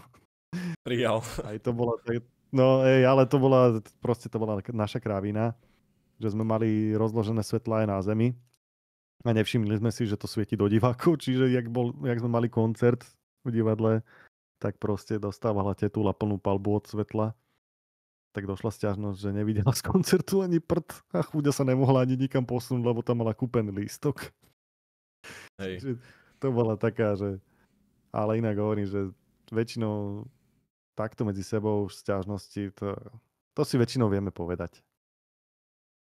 Teraz, jak si spomínal tie svetlá do tváre, si tiež pamätám, že bol som na jednom tiež koncerte, bol tiež v hale. No a bol to rapový koncert, tým pádom tam, vieš, 15-ročné čajky tam chodili a tak ďalej. A oni sú maličké, vieš, im netreba nejak extra. Takže oni si nastavili svetlo presne tak, že to svetlo bude nad ich hlavami. A potom tam došiel ja, čo mám 185 cm a rovno každý laser, ktorý prešiel horizontálne, tak stále mi tak dzigol do očí, že si povedal, že ty. No tak si bol taký, jak sa hovorí, že ten jeden osvietený. No a hlavne, že zvukár tam mal 2 metre. No. Jeho to minulo, vieš, presne pod bradou. Ale tak ono záleží na tom, že kde sa postavíš vždy, vieš, akože ono... Tak akože neveľmi v tomto prípade, lebo ten laser išiel cez celú halu horizontálne, vieš, z jednej strany do druhej. Takže hoci kde si mohol stať, stále ťa to hitlo. Akože, ale tak mali ich nastavené v save mode, lebo keby chytíš bez toho save modu laser, tak už teraz sa tu asi nerozprávame, teda respektíve rozprávame, ale nevidíš. Ale akože chápem, hej, akože ono sa to niekedy stáva. Hlavne, vieš, ono keď sú takto koncerty, tak nemáš to vždy nastavené, lebo to ráno prídeš, nahodí sa to a ty máš väčšinu na to, že hodinu, dve nastaviť svetla, lasery, všetko, aby už za tie 2 hodiny mohla byť čovka, vieš. Že veľa ľudí si myslí, že tu neprídeš, ale nezapneš systém. No nezapneš systém, ty musíš robiť pozície svetiel a všetko, vieš, aby to sedelo. A niekedy proste, keď nestíhaš, tak neurobiš všetky pozície tak, jak majú byť. Čiže mohlo sa stať aj teraz, že proste nestihol alebo zabudol, lebo tak väčšinou je to strašne, že kvanta, že jak to má vyzerať. Vieš ako, čiže môže sa stať ako aj takáto vec. Musím napiť normálne. A keď sa môžem naspäť vrátiť ku tej otázke, ktorú si ešte neodpovedal. Čo si ľudia neuvedomujú o tvojej práci? Napríklad predstavme si, že sa rozprávaš s niekým, čo ešte nevie o tebe, že čo robíš a tak. Tak niektorí si ľudia pomyslia, že to je ľahká robota alebo niečo také, ne? Môže byť, ktorí tak môžu povedať. No hej, oni si myslia také, že to je už všetko ako keby, že prídeš a zapneš, vieš, že jak vypínač. No bohužiaľ to nie je tak, lebo tá robota nie je ťažká, keď máš dobrú partiu so sebou. Tak to poviem. Že keď máš dobrú partiu ľudí so sebou, rozdelíte si tie práce všetky, tak tá robota odsýpa a nemáš toľko tlaku. Ale napríklad, keď tam máš nejakých brigádnikov, ktorí nevedia, musíš im vysvetľovať a ideš celé turné s tým, že tam máš brigádnikov a stále každý deň vysvetľuješ, vtedy je tá robota veľmi ťažká. A hlavne ono, vieš, jak hovorím, že keď máš aj na zemi svetla a takto musíš to celé nakáblovať, potom tie káble pobaliť, ale vieš, káble baliť nie, že proste len odtrhnem kábel a drbnem od okejsu. To musíš pekne nakrúžkovať, vieš, že hladko obratko, že všetky káble proste musia byť krásne uložené jak vojaci. Čiže ľudia si veľmi niekedy aj u zvukárov myslia, že však to len vytiahneš tam niečo, ne? No jasné, to není len tak. To proste zvukár tam má tiež klaviatúru a musí riešiť 300 000 vecí, musí hlavne myslieť dopredu, že keby sa mu niečo stalo, alebo keby sa niečo, že udeje, musí vyriešiť problém, keď mu začne niečo napískavať, alebo neviem čo, že proste to je... Táto robota je povedať, že taká, že ťažko ľahká. Že keď nevieš a učíš sa, tak je ťažká, ale keď už vieš, tak odsypa veľmi ľahko. Sú dni, kedy tá robota je fajn, že rýchlo zbehne, je to fajn, nie je tam toľko roboty a potom je že brutál, hej? Áno, my máme na to také porekadlo s mojimi kolegovcami, že sú dni, kedy sa ti neposere nič a máš čas na všetko a potom, keď sa začneš niečo srať, tak sa sere, že všetko, ale že všetko do radu. A to potom už normálne, že kúkame na seba, že čo sa ešte posere v dnešnom dni, aby nás to tak akože taký krém de la krém ti to dalo, takú čerešničku na torte. Ale chvála Bohu, už na všetko dávame pozor, lebo niekedy sa, akože dejú sa niekedy fuck upy, ale tak to sú také, že zabudneš proste, lebo nie vždy, keď máš toho veľa, tak preto máš svojich kolegov, aby rozmýšľali niekedy aj za teba, že proste keď chystáte, tak si rozdelíte úlohy a vždy sa potom po celej tej chystačke sa pýtame všetci navzájom, že či je toto urobené, či je toto na mieste, toto, aby sme si kvázi zrekapitulovali veci na danú šovku. Lebo si pamätám, že niekedy sme to nerobili a potom to bolo, že sme sa chytali za hlavy, že je v stred predstavenia a niečo tam má byť, proste to tam nie je a už dostávaš hlásenie, že aha, dobre, tak čo, vieš, už len tak dáš dole hlavu, že To je ďalšie v moje poradí. maslo na hlave. No. Takže asi toľko k tomu. Teraz keď môžem trošku odbočiť z tohto tu, čo sa týka ešte stále osvetľovačskej práci, to je jedno. Nedávno som si všimol, že Eurovízia, čo nedávno prebiehla, tak oni majú nastavené scény na svetla. Že proste nemusia nič riešiť, majú scény, že od začiatku pesničky do konca pesničky majú presne nastavené animácie. Myslíš, že tým, že jak teraz aj umelá inteligencia vie zaznamenať videá, vie zaznamenať aj rôzne postavy, keď napríklad máš ChatGPT a používaš kameru, tak vieš ukázať na niečo a spýtať sa ho, on ti povie, čo to je, že vie to proste detekovať. Myslíš, že do budúcna vie AI normálne celú osvetľovačskú robotu proste nahradiť? Vie aj nevie. Tak poviem. Akože dá sa povedať, že to, čo si videl na Eurovízii, tak to je systém timecódu. Lebo oni tam idú na hudobný podklad a vlastne na tom hudobnom podklade je ako keby ešte jedna vrstva zvuku, kde sa zaznamenávajú časy svetiel, kedy sa majú odpalovať scény. Čiže preto je to také presné, čo si aj videl, aj všetko proste, že je to, že na každý rytmus je tam niečo iné, vieš, alebo na každú dobu. To sa bežne vo svete používame to aj my. Ale tú živú prácu ti to AI-ko neurobí. Akože my sme skúšali aj dať zmixovať, že pesničku AI-ku a to bolo otrasné. Ono proste nebude to mať ten ľudský cit, to ľudské vnímanie, vieš. Že myslím si, že vyrobí ti šovku zo svetiel, keď jej zdá, že takéto svetla, toto, ale myslím si, že nebude mať ten cit aj v tej farebnosti, aj vo všetkom. Možno sa to naučí časom ešte, tak, lebo akože ono to rastie takou rýchlosťou, že ja len pozerám, že ja keď som mal prvý telefón, tak to bola nejaká Motorola s tlačítkami, ten taký zeleno-čierny displej a som bol rád, že vie to volať. A teraz tu máme vlogy od Yetiho v lese. No. A teraz ty kokos dám chat GPT, že prosím ťa, poraď mi, jak si nastaví toto a dá mi taký memoár, že čo ti drbe, ty kokos, kde sme sa to dostali. No, to je také, že keď si zoberieš, že minulý rok sme mali Willa Smitha, je špagety, neviem, či si to videl to video. Hej, to bol dobrý úlet. A teraz čo máme, že proste Bobor, ktorý si natáča vlog a rozpráva po česky ku tomu, ty kokos, to je brutál. Som si takto v ChatGPT, ja som vytiahol našu fotku kapelnú, lebo máme spoločnú konverzáciu a strašne sa tam smejeme. A vždy si robíme takto také nás chvály, že keď sú všetci v práci, tak si posielame kokotiny tam. Tak proste som dal našu kapelnú fotku a dal som ChatGPT, že prosím správ z nás včeličky. A tá fotka, no, to bolo Ježišmária. To je strašný úlet. Ja som sa tak smial na tom, jak dement.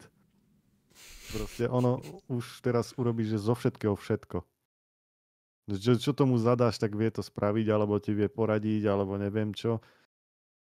Ale skúšal som, že nech mi teda, že ChatGPT spraví, lebo ja mám strašne rád folk rock a folkové veci a takéto kraviny.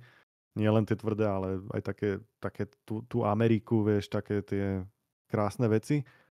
Že nech mi spraví takýto a takýto song. Ono mi to urobilo aj text, mi dalo aj akordy, mi dalo aj rytmiku, aj že ako by som to mal hrať. Ale bolo to, že normálne, že ja som to hral a mne ako človeku to nedávalo zmysel, že prečo to tak napísal. Lebo to bolo, že proste buď ideš štvorštvrťový rytmus alebo trojštvrťový rytmus, vieš, že prvá predrazená, alebo neviem aká doba, alebo toto. A ono to tak napísalo debilne, že proste to, ja som to hral a mne to nedalo, ja som si to potom upravil, poslal som tomu nahrávku a ono, že no, ale nie je to tak, jak som to vymyslel, tak lebo mne to nedáva tak zmysel, jak si to ty vymyslel, vieš, ale tak to je 100 ľudí, 100 chutí, teda toto není človek samozrejme. Takže... Tak to nie je, že 100 ľudí, ale No? miliardy ľudí, lebo však to bere, vieš, všetky veci od skúseností iných, takže... No. A aj ten text bol taký, že ja som na to pozeral, že to nedáva význam a zmysel proste. Ty vole, to bolo normálne, že random. Keď počúvaš horky, že slíže, ale že by mali, že zrazu majú, že random pesničku, že random slova tam, že vôbec nič nedáva zmysel, vieš. To ja som raz chcel spraviť, že nech mi vygeneruje rapový text, nech sa rímuje, to bolo kam peklo. To sa nerímovalo, to je prvá vec. Druhá vec, také strašné sračky dávalo. No, veď toto, že to je strach, že to hovorím, že to používať možno tak na nejaké rady, že keď si náhodou nevieš, že, ja neviem, že v telefóne alebo vo Windowse alebo takto, ale že dať tomu skladať pesničky, tak to nehrozí. To ešte si môžeme počkať na to ešte.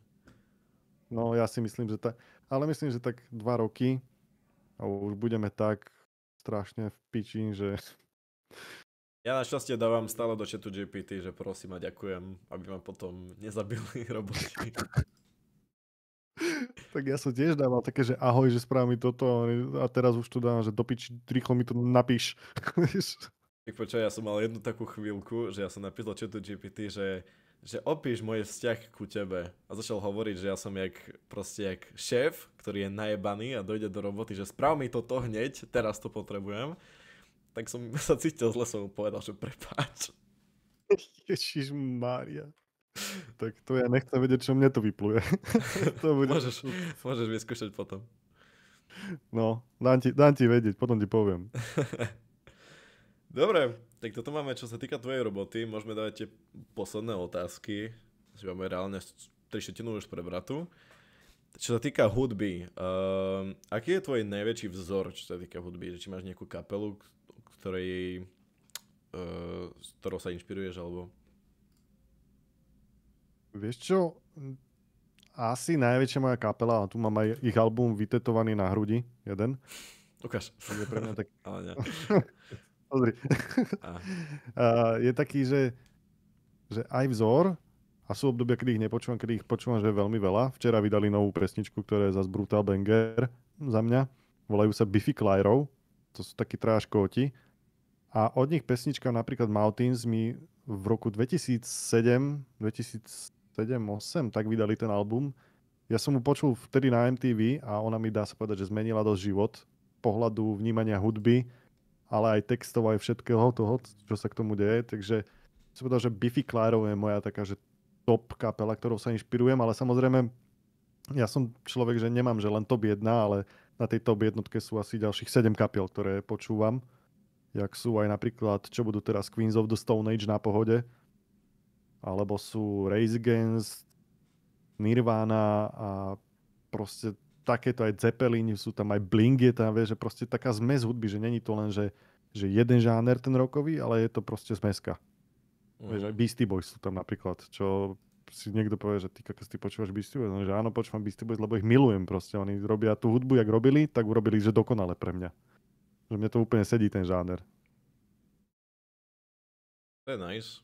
Ja bohužiaľ tieto mena nepoznám, lebo že nie som v tejto sfére, jak ty.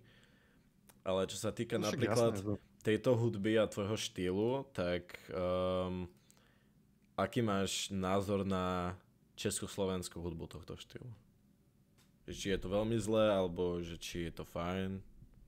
A môžeš to porovnať s americkou. Akože, dobre, porovnávať kozu s traktorom, hej, ale no. môžeš kľudne. Čo? Na Slovensku majú kapely potenciál, ale ani jednu z nich nehrávajú ani že v telke alebo v rádiu. Tak ti poviem. A toto veľmi veľa ľudí ovplyvňuje. Že čo vidia v rádiu, tak, alebo teda vidia v rádiu. Čo som už aj kokot. Čo počujú v rádiu a vidia v telke, tak to ich ovplyvňuje. Vieš, že tam vidia Hexákov a neviem koho, tak na to si pôjdu, lebo to poznajú. Ale my máme, aj na Slovensku je mŕte dobrých kapiel, ktoré by si zaslúžili, aby proste šli na koncertné turné. Sú dokonca, že svetové niektoré majú aj zvuk, aj texty, aj všetko. Len proste sme na Slovensku. No. Tu je prednejšie ukradnúť bústu do piči, alebo ja neviem povedať, že zem je plocha, než akože venovať sa kultúre. V Čechách je to oveľa lepšie. V Čechách proste tam oni majú túto kultúru úplne inde. Tam proste ideš hrať do bariakej vesnici a oni tam pozvlakajú ľudí proste. A zrazu tu, čo príde napríklad na Slovensku, že dajme tomu, že 20 ľudí na kapelu, tak tam ich príde, že 200. Lebo proste oni tým žijú. Vieš, oni majú oni proste Češi v tomto vedia byť úplne inde. To akože klobúk dole, shoutout Českej republike aj Čechom, že sú takíto v tomto. Že vedia si vážiť aj malú kapelu a vedia ju podporiť. Vieš si aj predstaviť, že by ste sa teraz ako kapela už dostali nejak trošku ďalej, čo sa týka, že by ste hrali na nejakých väčších podujatiach, aby ste sa možno aj dostali do toho rádia nejakým časom? Akože viem si to predstaviť.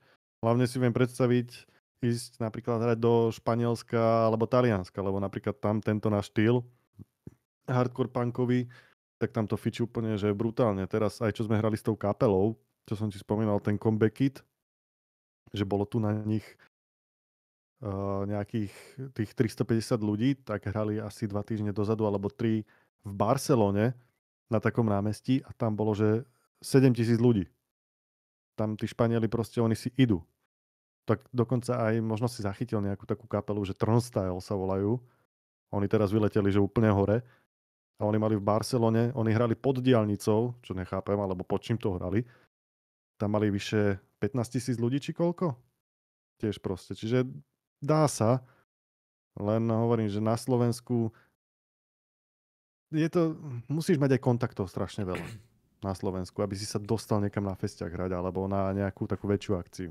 Ale takže musíš mať veľa kontaktov. Ale myslíš, že to funguje u nás na Slovensku aj takým štýlom, že proste sa hlavne promuje ten taký hip-hopík viac menej, než aby sa dávali možnosti iným žánrom?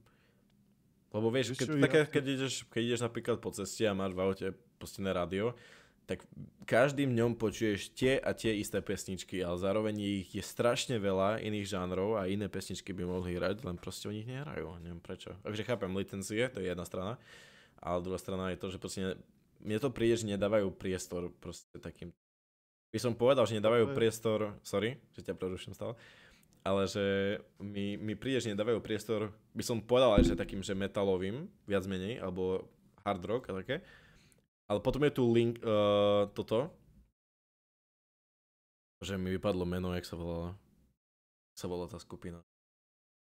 Linkin Park, sorry. Ja som chcel povedať LinkedIn, som chcel povedať, neviem prečo. LinkedIn, že je to proste skupina Linkin Park, ktorí vydali jednu pesničku a tá sa hraje teraz non-stop. Takže tu najnovšiu toto. Empty's Machine? Áno. No. Toto hrajú non-stop.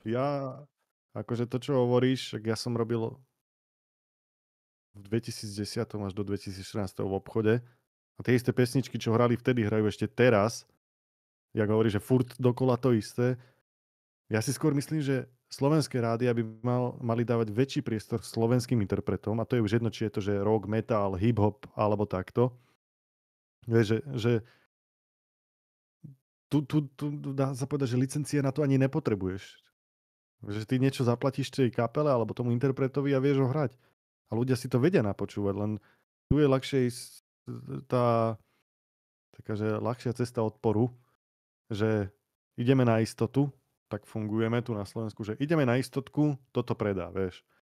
A potom, hej, potom ty si pošleš, že do rádia pesničku, oni povedia, že to je moc tvrdé, to je moc ukričané, neviem čo, a potom tam počuješ Linkin Park a takto, a keď napíšeš, že prečo, no vieš, lebo tak akože to je slávnejšia kapela, no však akože to mi je jasné, ty dementný, ale tak akože podpor vlastného, vieš, akože že Linkin Park si vedia všetci pustiť na Spotify, akože je pekné, že to zahrajú v rádiu, ale tak ja by som bol za to, keby slovenské rádiá hrávajú po väčšine slovenských interpretov a nie opačne.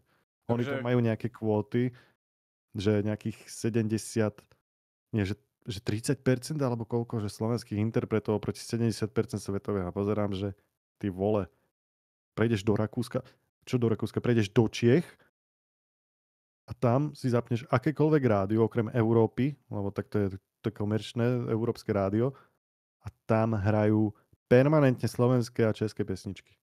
A potom sa pýta, že kde je chyba. No. Takže jedna strana je tá, že neviem ako to tu je, že či nejakej po 10. hodine alebo 11. už sa hrajú hlavne slovensko-české pesničky, čo je na jednu stranu fajn, hej, ale na druhú stranu proste sa to nedostane k ľuďom. A tí, ktorí napríklad to počúvajú, tak viac menej čiastočne šoferujú stále. Ja si myslím, že takíto ľudia, čo to počúvajú rádio o 10. večer, tak tí sú hlavne na nejakej dlhej trase. A No, proste... alebo robia v kantíne niekde. Alebo, no a druhá strana je to, že keď buď šoferujú alebo pracujú, tak nevnímajú tie pesničky až tak proste iba to majú zapnuté. Chápeš? Hej, no však tak to je. Že proste, a máš pravdu, že po 10. to dávajú slovenské pesničky a ja nerozumiem, že prečo.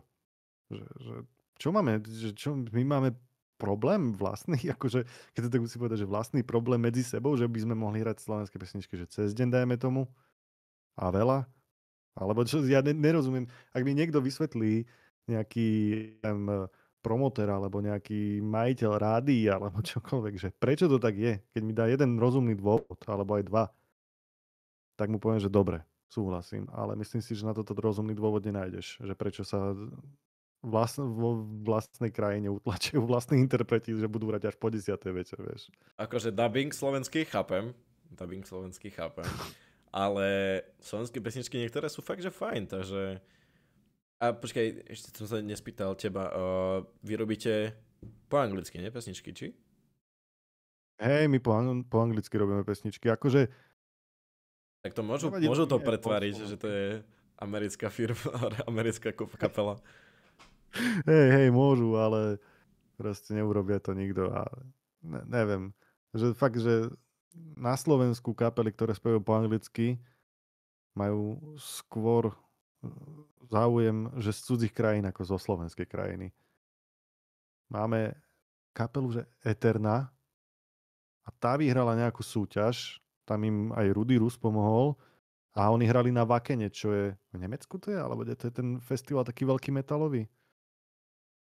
A akože ani to na Slovensku pomaly nikto, poznajú ich ľudia, samozrejme, ale v tých kruhoch, vieš. A pritom by mohli, oni hrajú podobný štýl, jak určite poznáš Bring Me The Horizon kapelu, tu poznáš, že Jasné. každý úplne. Mhm. No, tak oni hrajú podobný štýl, len sú akože Slováci.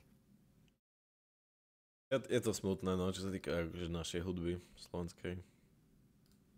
Skôr toho prístupu.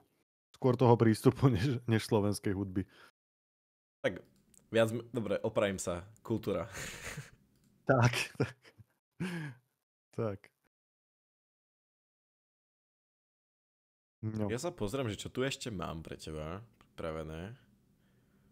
Už to sú také okaté otázky, že to už nie sú nejak zamerané na niečo, bo viac menej všetko sme prešli. Hej. Taká otázka, čo ťa udržuje tak motivovaného, že tým stále rozmýšľaš. Napríklad, jak si spomínal, že si držal tú basu v ruke a si sa pýtal som seba, že či je správna voľba, že by si to opustil. Takže čo ťa tak motivuje na tým? Či je to tvoja minulosť, že jak si s tým vyrastal ešte aj, alebo čo iné? Ešte skôr také, že čo iné v živote by som akože tak robil, aby ma to naplňalo takým šťastím. Lebo akože áno, cestovanie je fajn, aj hory sú, dá sa povedať, že také vypustenie všetkého toho zlého a prijatie novej energie, ale tá hudba to je, neviem, to je také, že také šťastie. Akože vždy šťastie je len dočasná vec, to není stála vec, ale vždy je to také, že by som povedal, že keď chytím tú basu do ruky, tak sa cítim tak, že v takej komfortnej, happy zóne, že som jak doma, vieš. Alebo akýkoľvek nástroj, vieš, proste je to také, že neviem sa toho vzdať proste. Že je to také, neviem. Že je to skôr také, že si spravil nejakú takú spojitosť s tou hudbou a proste už nechceš sa jej vzdať. Hej, lebo tak akože ono ma to stále baví, vieš, že aj keď objavuješ nové kapely alebo čokoľvek, tak proste ťa to baví. A nejakú pesničku počuješ, takže ty kokos, jak to hrá, ukáž a pozrieš si už buď tabulátory alebo akordy a už ideš a už si to hráš doma, vieš, a už ťa to tak zase máš taký ten iný pocit, vieš. To som sa nespýtal o tvojej roboty, čo sa týka aj kapely, aj osvetľovača, môžeš povedať. CCA okolo koľkých eur si vieš zarobiť mesačne na základe toho? Nemusíš presne hovoriť, samozrejme je to tvoja vec, nemusíš to vôbec na to odpovedať, len také, aby si ľudia vedeli predstaviť CCA. Víš čo, však kapela to je len hobby, to neberem ako zárobkovú činnosť. Ale zarábaš niečo, nie? Z toho? Napríklad, keď Vieš čo, hej, ale to máme kapelný fond. Vieš, to všetko dávame tam, že buď z toho zaplatíme, že merch, alebo ďalšie nahrávanie pesničky a tak. To ani neberiem, že sú moje peniaze. To sú nás peniaze v kapele a tam to má aj ostať. Vieš, to zase, keby sme že väčšia kapela, tak že každý máme už svoj honorár, tak je to iné, ale aj tak by som to nebral stále ako zárobkovú činnosť, lebo tak aj tá kapela najviac zarába len na merči. A čo sa týka práce, môžem povedať priemer. Alebo tak, že priemer osvetľovača nie všade, podotýkam. U nás, nebudem menovať inštitúciu, ale napríklad u nás je to priemerne tých 1500 až 1600. Problém. Ale akože to je len čistá výplata, ale máš príplatky za predstavenia, soboty, nedele a tieto kraviny. Plus ešte, keď si šikovný, tak samozrejme vieš ísť na kšefty a tam už potom vieš za týždeň otočiť celú výplatu. Tak ti poviem. A v čistom už vieš, že proste vieš si zarobiť týmto. Aj. To isté aj zvukári, aj všetci ostatní. Akorát vidím, keď že... je človek šikovný.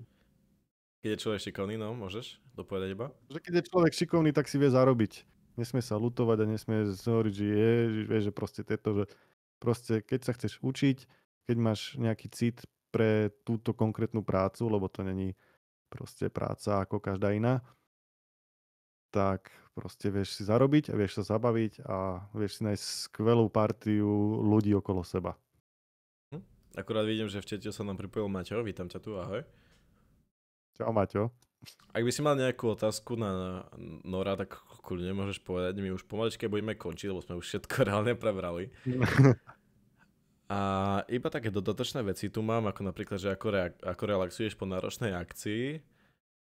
A to je asi tak všetko posledné, čo týka. Či si vyskúšal ešte nejaké iné odvetvie, napríklad DJovania alebo niečo iné? Vieš čo, začnem tým relaxom, no tým relaxom vždy padne vhodne jeden deň voľna, že si dáš poriadnu sprchu, že si dáš dobré raňajky, že si zapneš nejaký seriál alebo také, čo ti niečo proste, že čo ti vybucha z hlavy predošlý deň, alebo si idem zabehať, alebo idem proste do lesa sa prejsť a takto, takže vieš, že také, že čo najmenej ľudí okolo mať v seba vtedy, a proste si robiť veci, ktoré mám rád, že si zapneš aj komp, zahraš si niečo a takto. Vieš, že proste vyluftovať tú hlavu treba hneď potom. Hlavne keď si na turné s nejakým predstavením alebo takto, tak potrebuješ proste vyresetovať komplet všetko. Vedel by si predstaviť, že by si išiel na, dajme tomu, že na 3 mesiace na turné bez pauzy žiadnej? Akože vedel, ale to by tam sa už nastavujú potom podmienky. Tam už to není také, že od rána robíš, ale tam už fakt ti prideľujú funkciu, akú máš, lebo To by bol úlet veľký, keby to mám ťahať, že aj ráno postaviť, aj neviem čo, vieš, tam už sa to potom rozdeľuje, že konkrétny človek robí, alebo konkrétna partia robí len konkrétne veci. Akože viem si to predstaviť a však spanie v kejsoch a takto, alebo hoci kde sa dá zložiť, že sa môžeš na 5 minút prespať, je v takýchto prípadoch úplne, že na nezaplatenie. Jasné. Hej. No a čo sa týka ešte predchádzajúcej otázky, čo som povedal, že či si vyskúšal nejaké iné odvetvia, napríklad, že by si bol zvukárom, či by si bol DJom, alebo že by si niečo iné robil? Vieš čo, ja som však skúšal som, že v obchode robiť, tam som robil 4 roky. To mi dalo veľa to, že viem čítať ľudí a viem, akí sú to kokoti niektorí. To aj Maťo tu v čete, no robí tiež v Tesku, už píše. No, že presne sa naučí, že proste prečítať človeka, že buď príde a povie, že dobrý deň, pekne vás prosím, alebo príde, že halo, vieš, takže už vieš presne oddeliť, že ty si v pohode, tebe poradím, ty si kokot, ty chodíš rovno do piče, vieš, že proste tam zistíš, že ľudia koľko chochmesu a koľko tej pokory majú v sebe. Čiže to som robil 4 roky, potom som robil 3 roky na ministerstve vnútra, IT technika. A tam som, akože, to bolo akože aj dobre, aj zle zároveň, že tam som, dá sa povedať, že prvý raz v živote vyhorel, že čo so životom, lebo namiesto IT technika som potom viac prenášal stoly, lebo prevádzkarka chcela tak nastaviť akciu a takto. Potom som niekedy aj zvučil vo veľkej sále a tam proste boli také, že raz som mal, že jehovistov, aby si bol v obraze, a druhýkrát som mal, že kresťanský zbor, čo bol, že totálny úlet. Ty máš nejaké šťastie s takými ľuďmi. Vieš čo, na mňa sa to lepí proste, vieš, že vidia potetovaného, tak už si Bereme ťa do kostola. No, hej, takže toto boli také úlety a vlastne potom som si povedal, že musím odtiaľ odísť. Asi 2 mesiace som mal, alebo koľko nemal robotu a som si povedal, že ty kokos, že čo skúsiť. A normálne som si dal len, že práca, že v divadle, že by som vyskúšal niečo také. A bolo tam, že osvetľovač a hovorím, že to by ma mohlo baviť, že proste mám tie predstavy a takto. A tak som sa vlastne k tomu dostal, jak slepé kura k zrnu. Proste ja som ani nevedel, že čo ma čaká. A vlastne prvý rok, jak som tam bol, tak som sa všetko naučil, dá sa povedať. A už teraz to len expím, ďalšie tie veci od pultu a tak pokračujem v tom. Akože mám tiež krízy, že však proste, že už sa ti to nechce robiť a neviem čo, lebo tak ten režim je troška otočený. Ale dá sa zvládnuť. A uvidíme, kam ma to posunie. Napríklad sa mi podarilo ísť do Korei južnej. Sme išli z divadla, vieš, že proste pracovne. My sme to mali samozrejme viac ako dovolenku, ako pracovne tam ísť, ale aspoň vidíš Južnú Koreu niekoľko týždňov. Čiže aj takto sa to dá. Zapáčilo sa ti, hej? Vieš čo? Takto. Ja by som Južnú Koreu doporučil všetkým Slovákom, aby tam išli a aby sa pozreli na tých ľudí, akí sú disciplinovaní, ako to má fungovať a ako sa to má robiť. Lebo som bol smutný, keď sme prišli sem. Už smutný som bol, keď som nasadal do lietadla, lebo som vedel, že čo ma tu čaká. Tam proste, tam keď sa povedalo, že o 11:00 sa odchádza, tak sa o 11:00 odchádzalo. Tam nemohol si, že minútu meškať. U nich je 5 minút fopa, 15 minút to už musíš mať kurva dôvod. A hodina to je už akože, pre nich je to veľmi ponižujúce. Oni sú v tomto čistí pedanti, disciplína musí byť, všetko musí byť nachystané na svojom mieste, proste na správny čas. No to bolo, že niečo neskutočné. A toľko pokory, to som nevidel nikde na svete, jak tam. Ale by si Proste povedal, tam, že... všade, kde si... By si povedal, že tam, kde si mal tie predstavenia, tie vystúpenia v Južnej Koreji, tak boli tam aj nejaké problémy technické, alebo všetko bolo, že perfekt? My sme došli, tam mi ukázali, že tu máme svetla, ktoré som si akože nadiktoval, lebo to si musíš nadiktovať dopredu. A oni, že dobre, že ideme ich vešať. Rovno nás vyhnali preč domáci a tam boli aj 2 osvetľovačky, také tenučké Korejky. Oni nás rovno vyhnali preč, že vy ste tu hostia. Vy sa nemáte čo chytať týchto vecí. My sme pozerali s kolegom, že tak to nemyslíš vážne, však, ale musím si to... Tak sme išli vešať, normálne zás ťa vyhnali, že neexist, ty si tu host, ja ti tu budem slúžiť a proste takto, akože oni sú takí, že veľmi úslužní. Tak sme navýšali svetla, teraz došiel za mňou ten chalanisko Wang ten sa ma opýtal, že či mi to bude stačiť. Oni, že hej, že keby náhodou nestačilo, za 2 hodiny vieme doniesť ďalších 20 caseov tých sotiaľ. Oni, že mne to stačí, ja nepotrebujem viac. Oni, že dobre.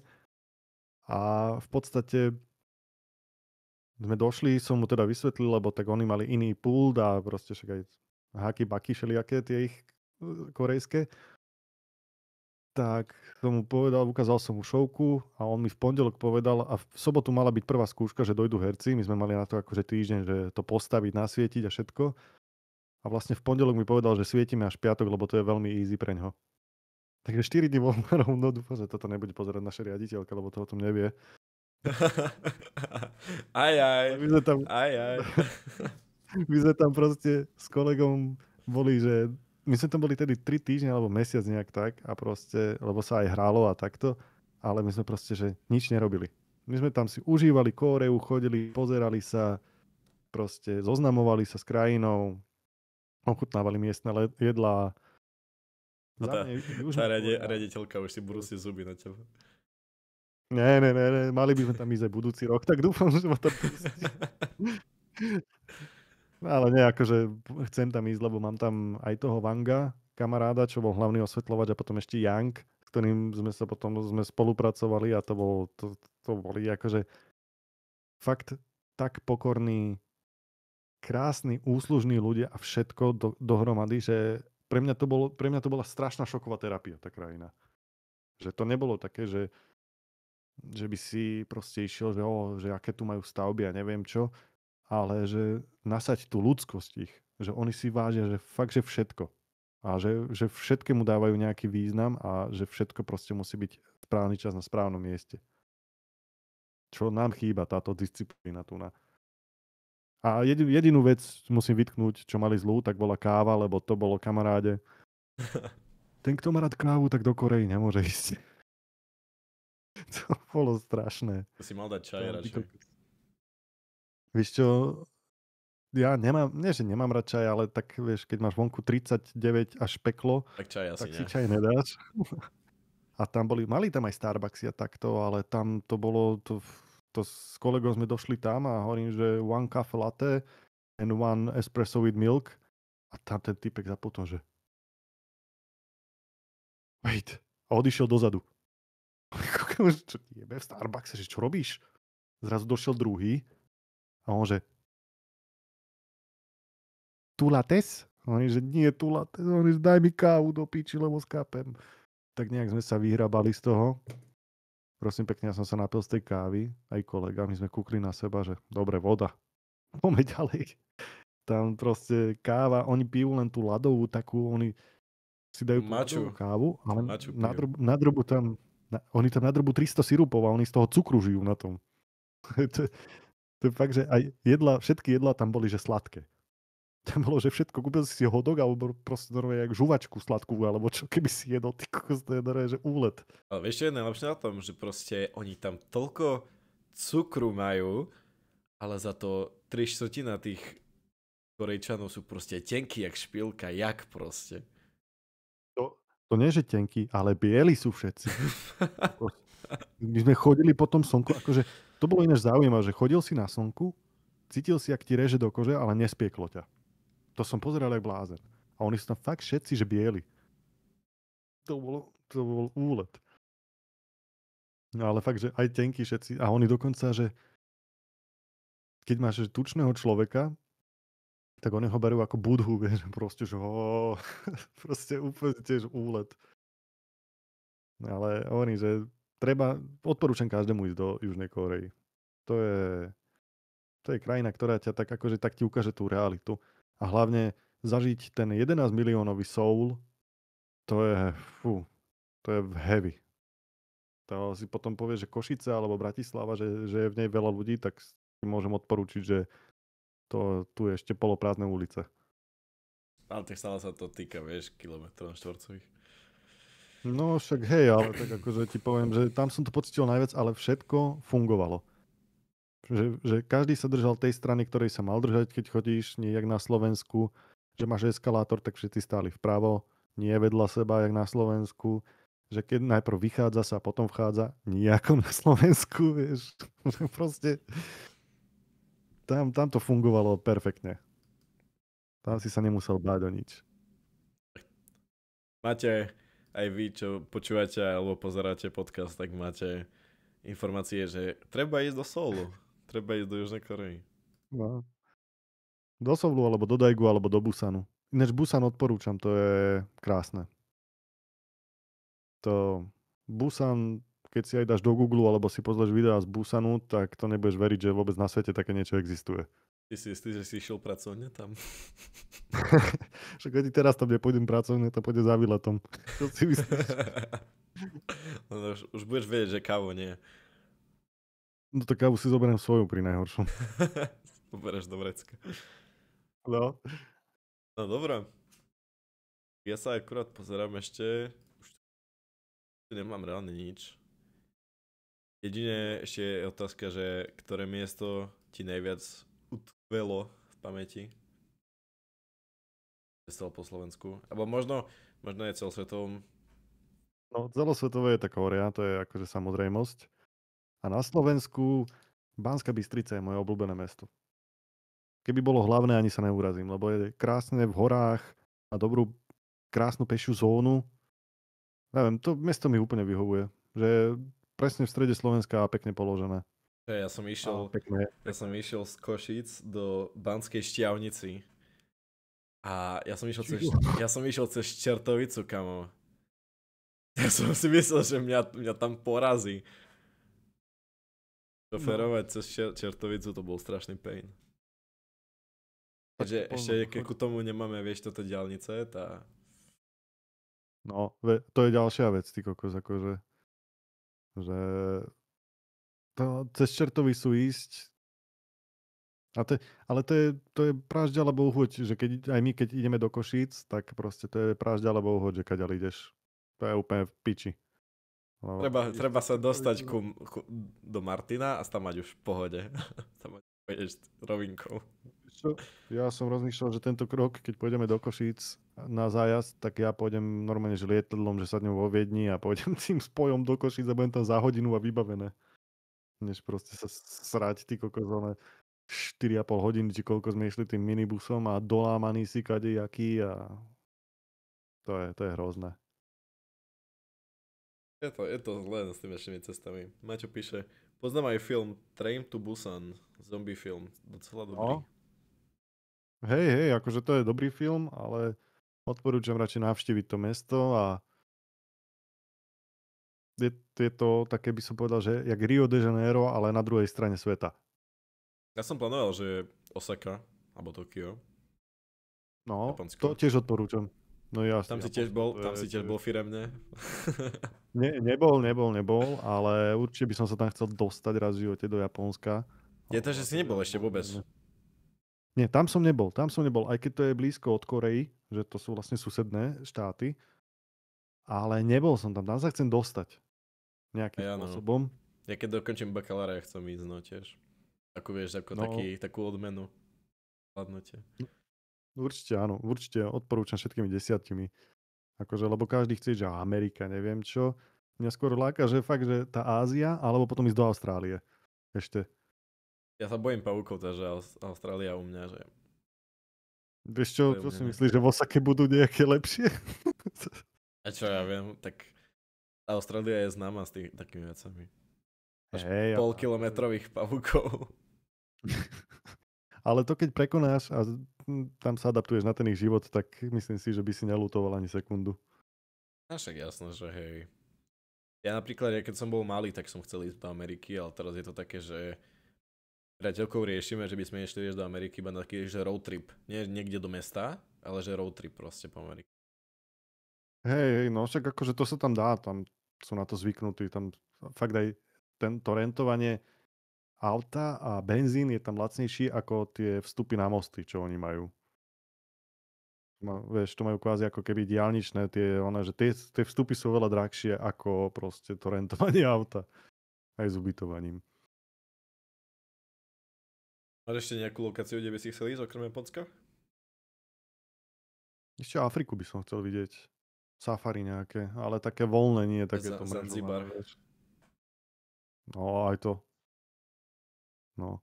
Ale také, že reálne, že ani lebo však ani nie, že pyramídy, že Egypt a ten vrch, ale normálne to jadro tej Afriky. Možno výstup na Kilimanjaro, to by nebolo od veci. Až tak, hej. Hej, akože však prečo neísť na niekoľký najvyšší vrch sveta, vieš, ako. A To, dá to, na som ho nedávno, ako. to som nedávno videl dokument, akže nie dokument, ale vlog viac menej o Čavovi, Čech, ktorý išiel na Kilimanjaro. A on hovoril, že nejakých 7 litrov tam dal do toho. No, to akože je to pálka. Však teraz tá naša Slovenka Lenka Vacvalová má tých Seven Summits, že na každom kontinente je najvyšší vrch z dola. Že už zdolala? Alebo ešte? Už má ocenenie. Už to dala. Jedna z mála žien vo svete, ktorá to dala. Tak 9 divov sveta. No, takže akože veľká poklona jej, že ona je taká tá ultra žena, že proste si ide za tým svojím a nevzdáva sa. No, to je halus inak, no. No, to áno. Ja by som Ja obdivujem za to. chcel na Etnu sa ísť pozrieť. Na Sicílii, hej? Či kde sa? Je na Sicílii? Je na Sicílii. Na Sicílii, hej. No, dobre si to pamätám, že nie som až tak starý kár. Hej, no však ale tam sa dá ísť, tam to ani nie je drahé. Viem, že kamarátka tam bola minulý rok s celou partiou, tom normálne išli. Teraz som videl, že bola erupcia, ne? Erupcia na Etne. Bola? Hej, tekla láva a bol veľký dym. Dá, ty kokos, som si kýchla a už to takto ide. Alebo ešte Island by som chcel vidieť. Tiež tieto lávové záležitosti. No, Reykjavík by som išiel kúknúť na tiež. Bo tam máš menej sopky, ale celé je to zamrazené. Halus. Áno. A tam tiež akože keď akože takto sa vykvasí tá sopka, tak ľudia k tomu chodia a fotia sa tam pri tej láve. To je brutálne. No, že to by som tiež chcel zažiť. Teraz je bola prednedávnom, hej. Etna. Nič? Máme pravdepodobne všetko spravené. Maťo, ak máš nejakú otázku na Nora, kľudne, môžeš povedať, my sa tu pomaličky už budeme... My tu pomaličky budeme končiť, už tu 2 hodiny ťaháme. Čo je halus, dosť rýchlo zbehlo. No.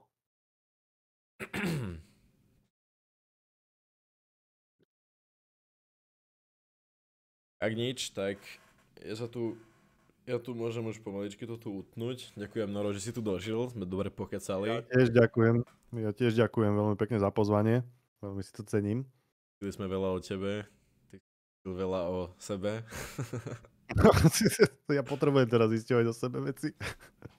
No, aspoň si vedel zaspomínať na nejaké vtipné udalosti, ktoré sa ti stali. Hej, no, na prvé koncerty, ty kokos. Dobre teda. Tak ďakujem všetkým, ktorí teraz pozerali tento podcast, poprípade vypočuli tento podcast na Spotify. Budete ho mať potom, pravdepodobne dneska večer ho budete mať aj na Spotify už zverejnený, bude aj na YouTube, keď si pozriete Inside Official. Tam budete tiež mať tento podcast zverejnený. Cenzurovaný bohužiaľ nebude, lebo ja toto nerobím, nie som family friendly streamer, takže sorry. Nadávanie je pekné. Hej, je to náš rodný jazyk, čo mám na to povedať. Tak. Dobre, tak ešte raz ďakujem tebe, že si prijal pozvánku a že sme vedeli pekne pokecať. Díky a ja aj všetkým, čo budú pozerať, ďakujem. Díky. A ja sa tu s vami lúčim. Majte